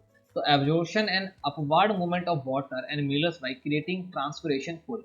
अब आपको पता है कि भैया प्लांट जो है उसकी जड़ें कहीं ना कहीं नीचे हैं, और ये जो टिश्यू है इसके, ये डेड टिश्यू है। डेड टिश्यू है तो भैया ये वर्क नहीं करेंगे, ये तो पानी को और मिनरल्स को ऊपर खींचना है। ये किस वजह से होगा? ट्रांसपिरेशन पुल से होगा, ताकि ये इसको खींचा जा सके। ठीक है, ये टेम्परेचर को मेंटेन करता है प्लांट के। ठीक है, प्लांट के टेम्परेचर को जो है मेंटेन किया जाता है, ताकि वाटर को जो है रिलीज किया जाए, मतलब प्रेशर के द्वारा जो है इसको ऊपर खींचा जाता है, जिस कारण जो है, और प्लांट के एरियल पार्ट जो है, जो ये बाहरी पार्ट होते हैं, यहाँ पर क्या होता है, वाटर को जो है रिलीज किया जाता है, ताकि इसका टेम्परेचर जो है वो मैनेज रहे। ऐसा ना हो कि भैया ज़्यादा हीट की वजह से प्लांट का वो हिस्सा जो है खराब हो जाए। Transport of food from leaves, इसको फूड फैक्ट्री, लीव्स को क्या बोलते हैं? फूड फैक्ट्री बोलते हैं। तो different part of the plant is called translocation. ठीक है, तो लीव्स आपको पता है कि पत्तियां जो है खाना बनाती हैं, स्टोर नहीं करती हैं, वो स्टोर करती हैं फ्लियोम के अंदर। तो भैया पत्तियां खाना बना करके जब फूड को फ्लियोम में भेजती है, या उसके जरिए अदर अदर पार्ट्स में अगर वो भेजती है, उसको हम क्या बोलते हैं? ट्रांसलोकेशन बोलते हैं। ठीक है, तो लोकेशन को चेंज करना ट्रांसलोकेशन बेसिकली हो गया। तो हमने न्यूट्रिशन पढ़ लिया, रेस्पिरेशन पढ़ लिया, और हमने सर्कुलेशन भी यहाँ पर पढ़ लिया। लास्ट पॉइंट रहता है हमारा जो कि एक्सक्रीटरी सिस्टम, इसको भी हम देख लेते हैं। ठीक है, अब भैया हमने खाना खा लिया, पचा लिया, सांस भी ले लिया, एनर्जी ले ली, वेस्ट हमने हर जगह से जमा कर लिया। वेस्ट जमा कर लिया तो वेस्ट को कहीं ना कहीं हमारे को हमारी बॉडी से बाहर भी तो निकालना है।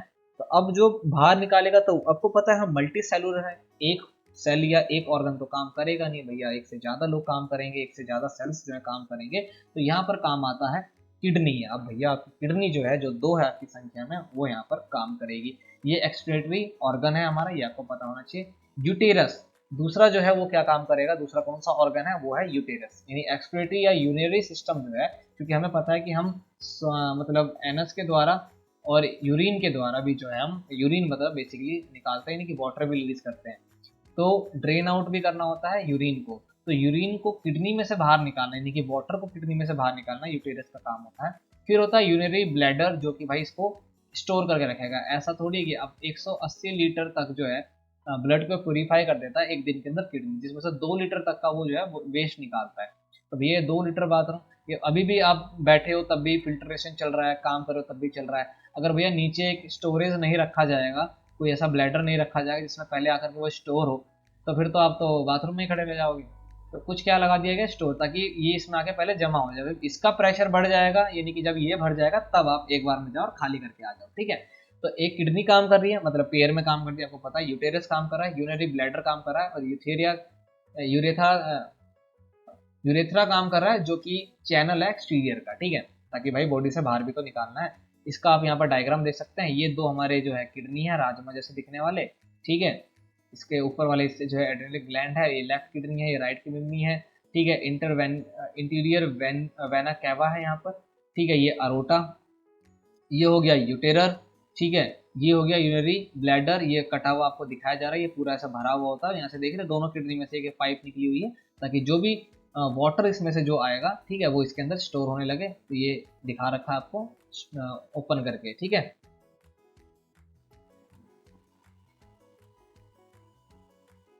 और ये रहा यूथेरिया, जिसके द्वारा आप क्या करोगे? बॉडी के बाहर निकालोगे इसे। ठीक है, तो ये हमारा एक्सक्रीटरी सिस्टम है पूरा। यहाँ पर क्या क्या काम कर रहा है, अब इनके बारे में हम जान लेते हैं थोड़ा बहुत जो भी है। तो एक्सक्रिएशन बेसिकली क्या है? ये The metabolic activities in the body generate many kinds of waste including nitrogenous waste, ठीक है, which are harmful for the body and hence needed to be removed।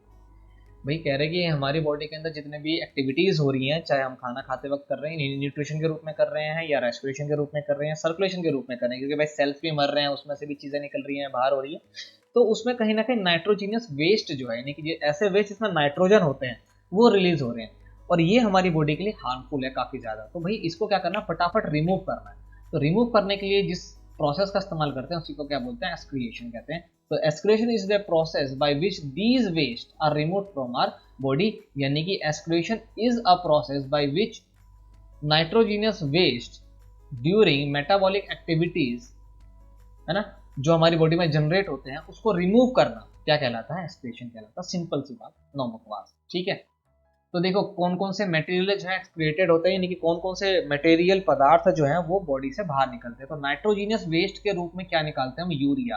हमारे यूरिन में 2% यूरिया होता है, ये आपको पता होना चाहिए। यूरिया भाई आपको पता है खेती वेती में डाला जाता है। ठीक है, काफी ज्यादा जो है उसमें फायदा दिखाता है। दूसरा यूरिक एसिड, बड़ा ही खतरनाक एसिड है ये। आप देखते हो दीवारों पे जो हल्के होते हैं भाई साहब, इतना खतरनाक होता है उन दीवारों को गिरा देता है ये अगर उस पर लगातार किया जाए तो। ठीक है, खतरनाक है। यूरिन यानी कि हमारा पेशाब, तो नाइट्रोजिनस वेस्ट के रूप में हम इसको बाहर निकालते हैं। फिर है एक्सेस ऑफ वाटर, जब हमारी बॉडी में वाटर की मात्रा ज्यादा हो जाए तो स्वेट यानी कि पसीने के रूप में निकलता है या फिर वो यूरिन के रूप में ही निकलता है। फिर गैसेस, भाई डेफिनेटली डकार डुकार आती है, बाकी दूसरा आपको पता है। फिर सॉल्ट, जो कि स्वेट के रूप में भी सॉल्ट हमारी बॉडी से बाहर निकलता है, यूरिन के रूप में भी सॉल्ट हमारी बॉडी से बाहर निकलता है। तो हम क्या क्या चीजें हमारी बॉडी से एज अ वेस्ट बाहर निकालते हैं, वो है urea, uric acid, urine, sweat के रूप में हम एक्सेस ऑफ वाटर निकालते हैं, गैसेस और सॉल्ट को हम बॉडी के बाहर निकालते हैं, जिसके अलग अलग कुछ तरीके हैं। ठीक है, देखो अब यूनिसेलुलर ऑर्गेनिज्म जो है भाई, आपको पता है कि हम मल्टी सेलुलर है, इसलिए हमारे पास अलग अलग जो है ऑर्गन्स हैं, अलग अलग सेल्स हैं जो अलग अलग काम को परफॉर्म करते हैं। लेकिन जो यूनिसेलुलर है यानी कि सिंगल सेल वाले हैं भैया, वो तो डिफ्यूजन का ही इस्तेमाल करते हैं। मतलब एक तरफ प्रेशर ज्यादा हुआ तो उसको डिफ्यूज कर दिया, इस तरफ ली इस तरफ, फिर इधर ज्यादा हुआ फिर डिफ्यूज कर दिया इधर, और ऐसे करके वो बॉडी से बाहर निकाल देते हैं। तो ये उनका तो सिंपल है क्योंकि एक ही सेल है, वही काम करेगा। ठीक है, अब देखिए हमारे पास है human excretory system. It maintains water equilibrium, pH equilibrium, ठीक है, ionic equilibrium of the blood and osmotic equilibrium. तो भाई कह रहे कि एक्सक्रीटरी सिस्टम बेसिकली क्या करता है ना, हमारी बॉडी में इक्विलिब्रियम को जो है मैनेज करके रखता है, मेंटेन कर रखता है, किसी भी चीज को बढ़ने या घटने नहीं देता है, पहली चीज। दूसरा, it helps to excrete out waste product urea in the dissolve form of the blood. ठीक है भैया, यूरिया आपको पता है भाई खतरनाक चीज है हमारी बॉडी के लिए, तो खतरनाक है। ठीक है, नाइट्रोजीनियस वेस्ट है वो, और नाइट्रोजन जो है ना वो प्लांट वगैरह को चाहिए होता है, और हमारे यूरिन में 2% यूरिया होता है, तो ये हमारे ब्लड में जो है डिजोल्व होता है, जो कि खतरनाक है हमारे लिए काफी ज्यादा। तो इसको क्या करता है, एक्सक्रिएट करता है, निकालता है किडनी, और फिर इसको पेशाब के द्वारा यानी कि यूरिन के द्वारा बॉडी के बाहर निकालता है। तीसरा क्या काम है हमारे एक्सक्रिएटरी सिस्टम का, एक्सक्रिएटरी सिस्टम का, इट एक्सक्रिएट पॉइजनियस, जो भाई जहरीली सब्सटेंस है जैसे कि ड्रग्स, टॉक्सिन्स वगैरह, ये हमारी बॉडी से बाहर निकलता है। अब देख के भैया अल्कोहल पे अल्कोहल तेल मारा, अपने लिक्विड वगैरह दिए जा रहे हो, ठीक है। तो भैया हर चीज के अंदर कुछ ना कुछ नशा, दवाई दवाई जो आप लेते हो, तो उसमें ऐसी चीजें जो हमारी बॉडी के लिए, हमारी सेल्स के लिए नुकसानदेह होगी या जहरीली हो सकती है, उसको क्या करता है, ये बाहर निकालता है। बहुत ही सिंपल तरीका है, बहुत ही सिंपल काम, ठीक है, और इंपॉर्टेंट है भाई, ध्यान रखना। फोर्थ है, it regulate blood pressure by controlling the fluid balance in the body.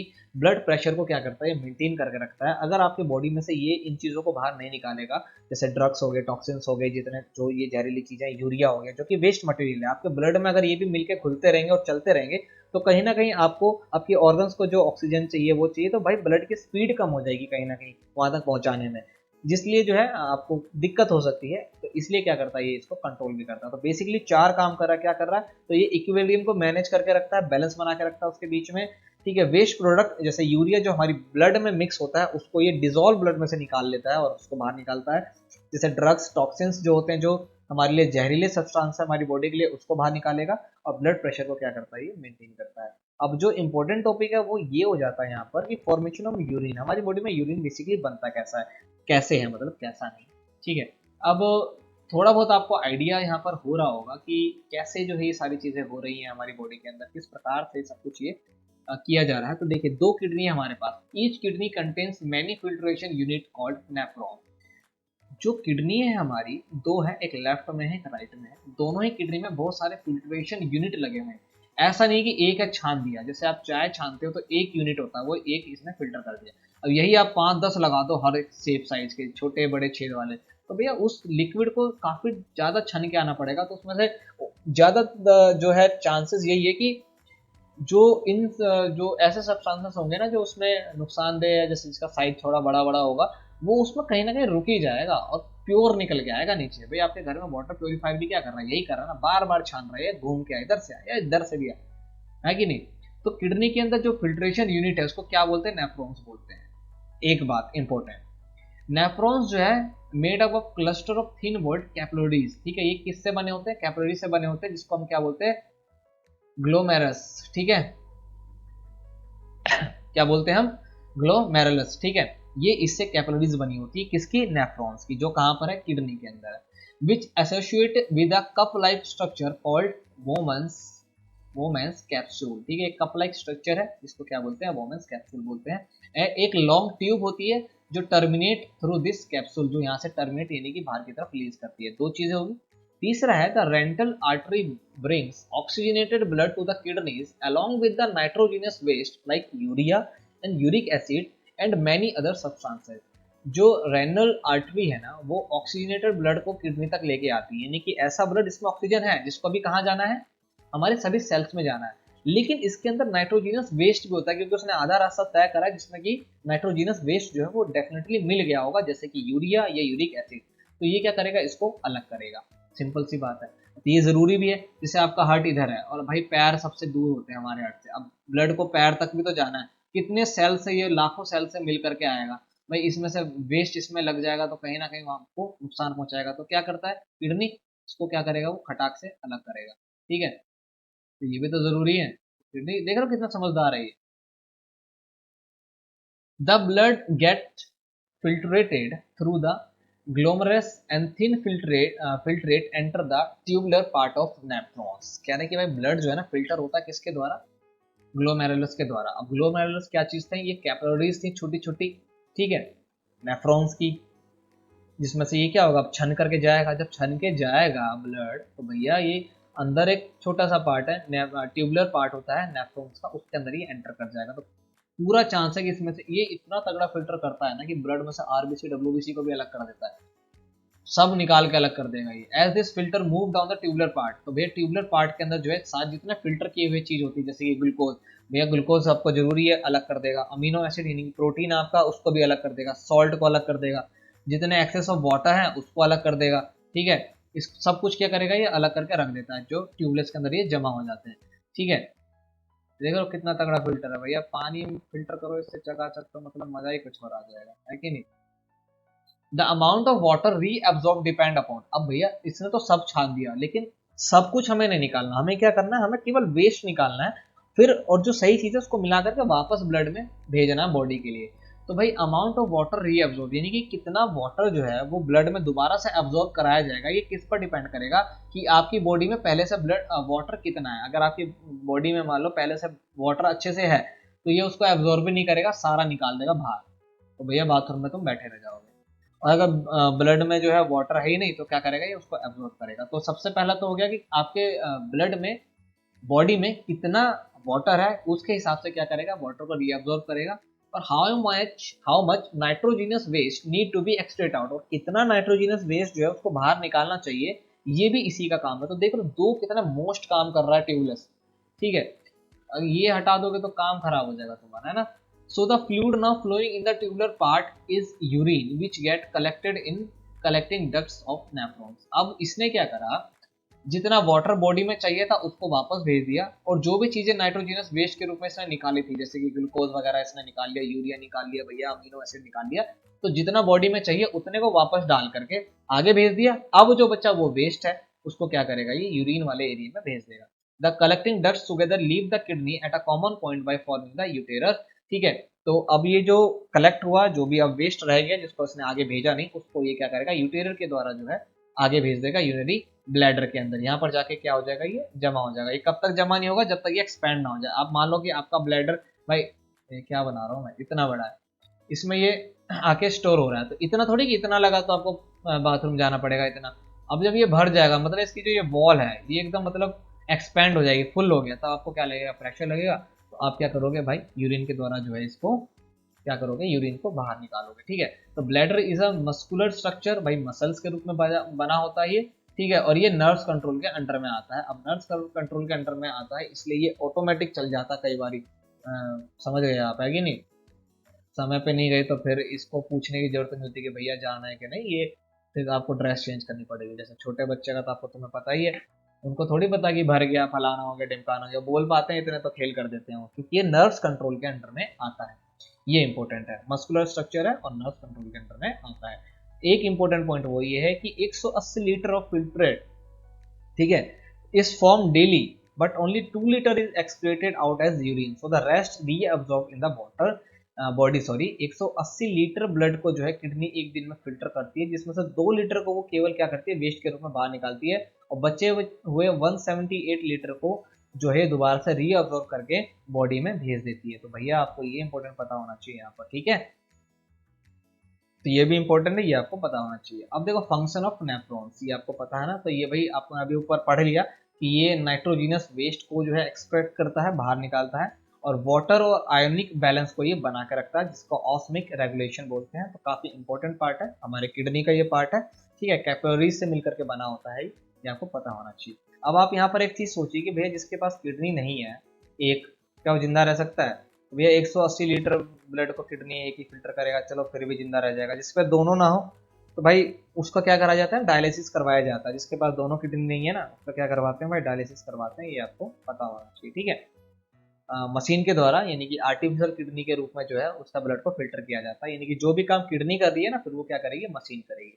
अब ये तो हो गया एक्सक्रीशन इन ह्यूमन बींग, जो हमने पढ़ लिया बेसिकली। अब है एक्सक्रीशन इन प्लांट, भैया प्लांट भी तो निकाल लेता है कि नहीं? तो बड़ा सिंपल है, हमारी तरह जटिल नहीं है इनका, बहुत ही सिंपल है। Plant use different strategy for excretion in different product. Plant अलग अलग तरीके जो है अपनाता है एक्सक्रीशन के लिए, ठीक है। हमारा अपना अलग अलग तरीका नहीं है, हम सबका तरीका वही था जो हमने अभी पढ़ लिया।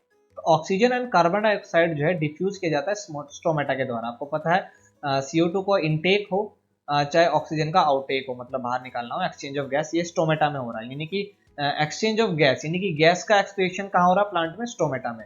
और एक्सेस ऑफ वाटर जो है ट्रांसपिरेशन के रूप में जो है निकाला जाता है। आपको पता होना चाहिए ट्रांसपिरेशन क्या है। बॉडी प्लांट के एरियल पार्ट में, यानी कि जो आउटर पार्ट होते हैं वहां पर से जो वाटर वेपर के रूप में वाटर को प्लांट बाहर निकालता है, ताकि एक तो उससे फायदा इसका ये होता है कि पूरे में वाटर होने की वजह से जो है टेम्परेचर मेंटेन रहता है, और एक्सेस ऑफ वाटर जो है वो भी बाहर से निकल जाता है। ट्रांसपिरेशन की मदद से भी वाटर क्या करता है, वाटर को बाहर निकाल रहा है।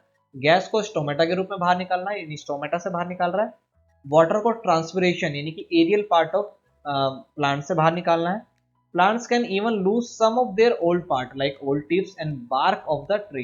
प्लांट जो है ना अपने कुछ पुराने हिस्सों को भी अलग कर लेता है, जैसे कि पतझड़ के मौसम में पत्तियां गिरा लेगा, कुछ टहनियां उतार के रख देगा, ये बाग वगैरह, ठीक है, उसको हटा के रीग्रो भी कर लेता है। ये मैरिस्मेटिक की वजह से होता है, ये इस वजह से, ठीक है। तो ये भी इंपॉर्टेंट है। Other waste product like resins and germs specially in old xylem cells which can also be lost by plant.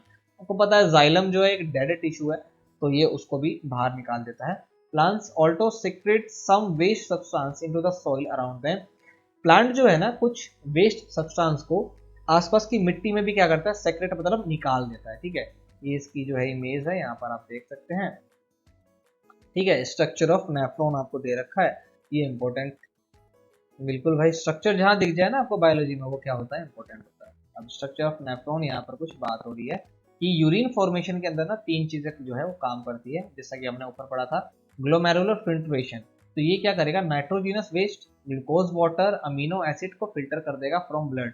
कहाँ पे जाके रख देगा इसको, बोमेंस कैप्सूल के अंदर रख देगा, जो कि कहाँ होता है, नेफ्रॉन्स के अंदर रखता है। मतलब किडनी इतना तगड़ा फिल्टर करता है कि आपके ब्लड में से आपका ग्लूकोज, वाटर, अमीनो एसिड भी बाहर निकाल के रख देता है।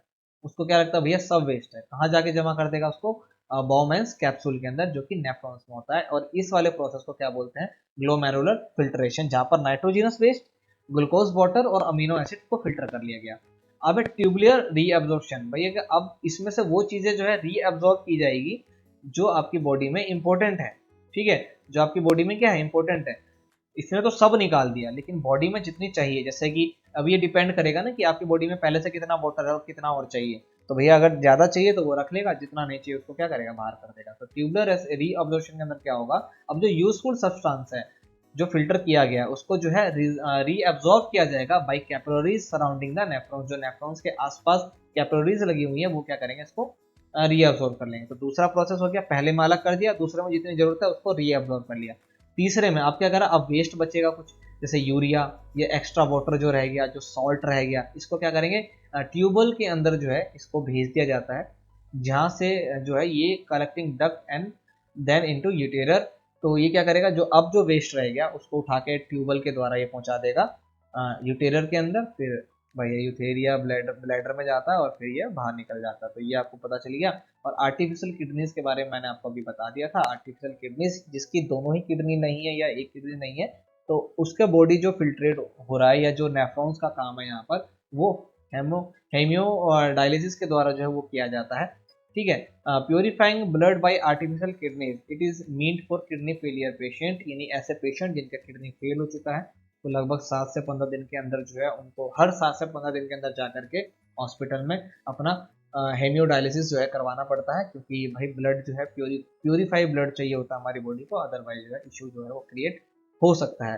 तो ये छोटा सा चैप्टर था, बड़ा ही मज़ेदार था, क्योंकि बहुत सारी चीज़ें हमको जानने को मिली इसके अंदर, जैसे कि भैया न्यूट्रिशन हमने अपना भी जाना, साथ साथ में प्लांट का भी जाना। मतलब दो तरह के जीव है ना भैया, एक प्लांट वाला किंगडम है, एक एनिमिलिया वाला किंगडम है। हमने दोनों को देखा, पैरेलली देखा दोनों को, और ये ज़रूरी है। तो उम्मीद है कि आपको समझ में आया होगा। अगर नहीं आया होगा तो आप वीडियो को दोबारा देख सकते हैं, अपनी बुक को पढ़ सकते हैं। बुक को पढ़ें तो भाई वैसे बुक पढ़ना चाहिए, बुक अच्छी बात है, ठीक है। बाकी आप वीडियोस देख सकते हैं, और लाइक शेयर तो आप कर ही सकते हैं, इट्स फ्री। सब्सक्रिप्शन जो है वो भी फ्री है। और भैया अगर फ्री है तो फिर करो ना, क्यों रुके हुए हो, फटाफट से करो, और लाइक शेयर कर देना, और हम आपसे मिलेंगे। बाकी आप इतनी देर तक जुड़े रहे इसके लिए आपका धन्यवाद। हम आपसे नेक्स्ट वीडियो में मिलेंगे, तब तक के लिए जय हिंद।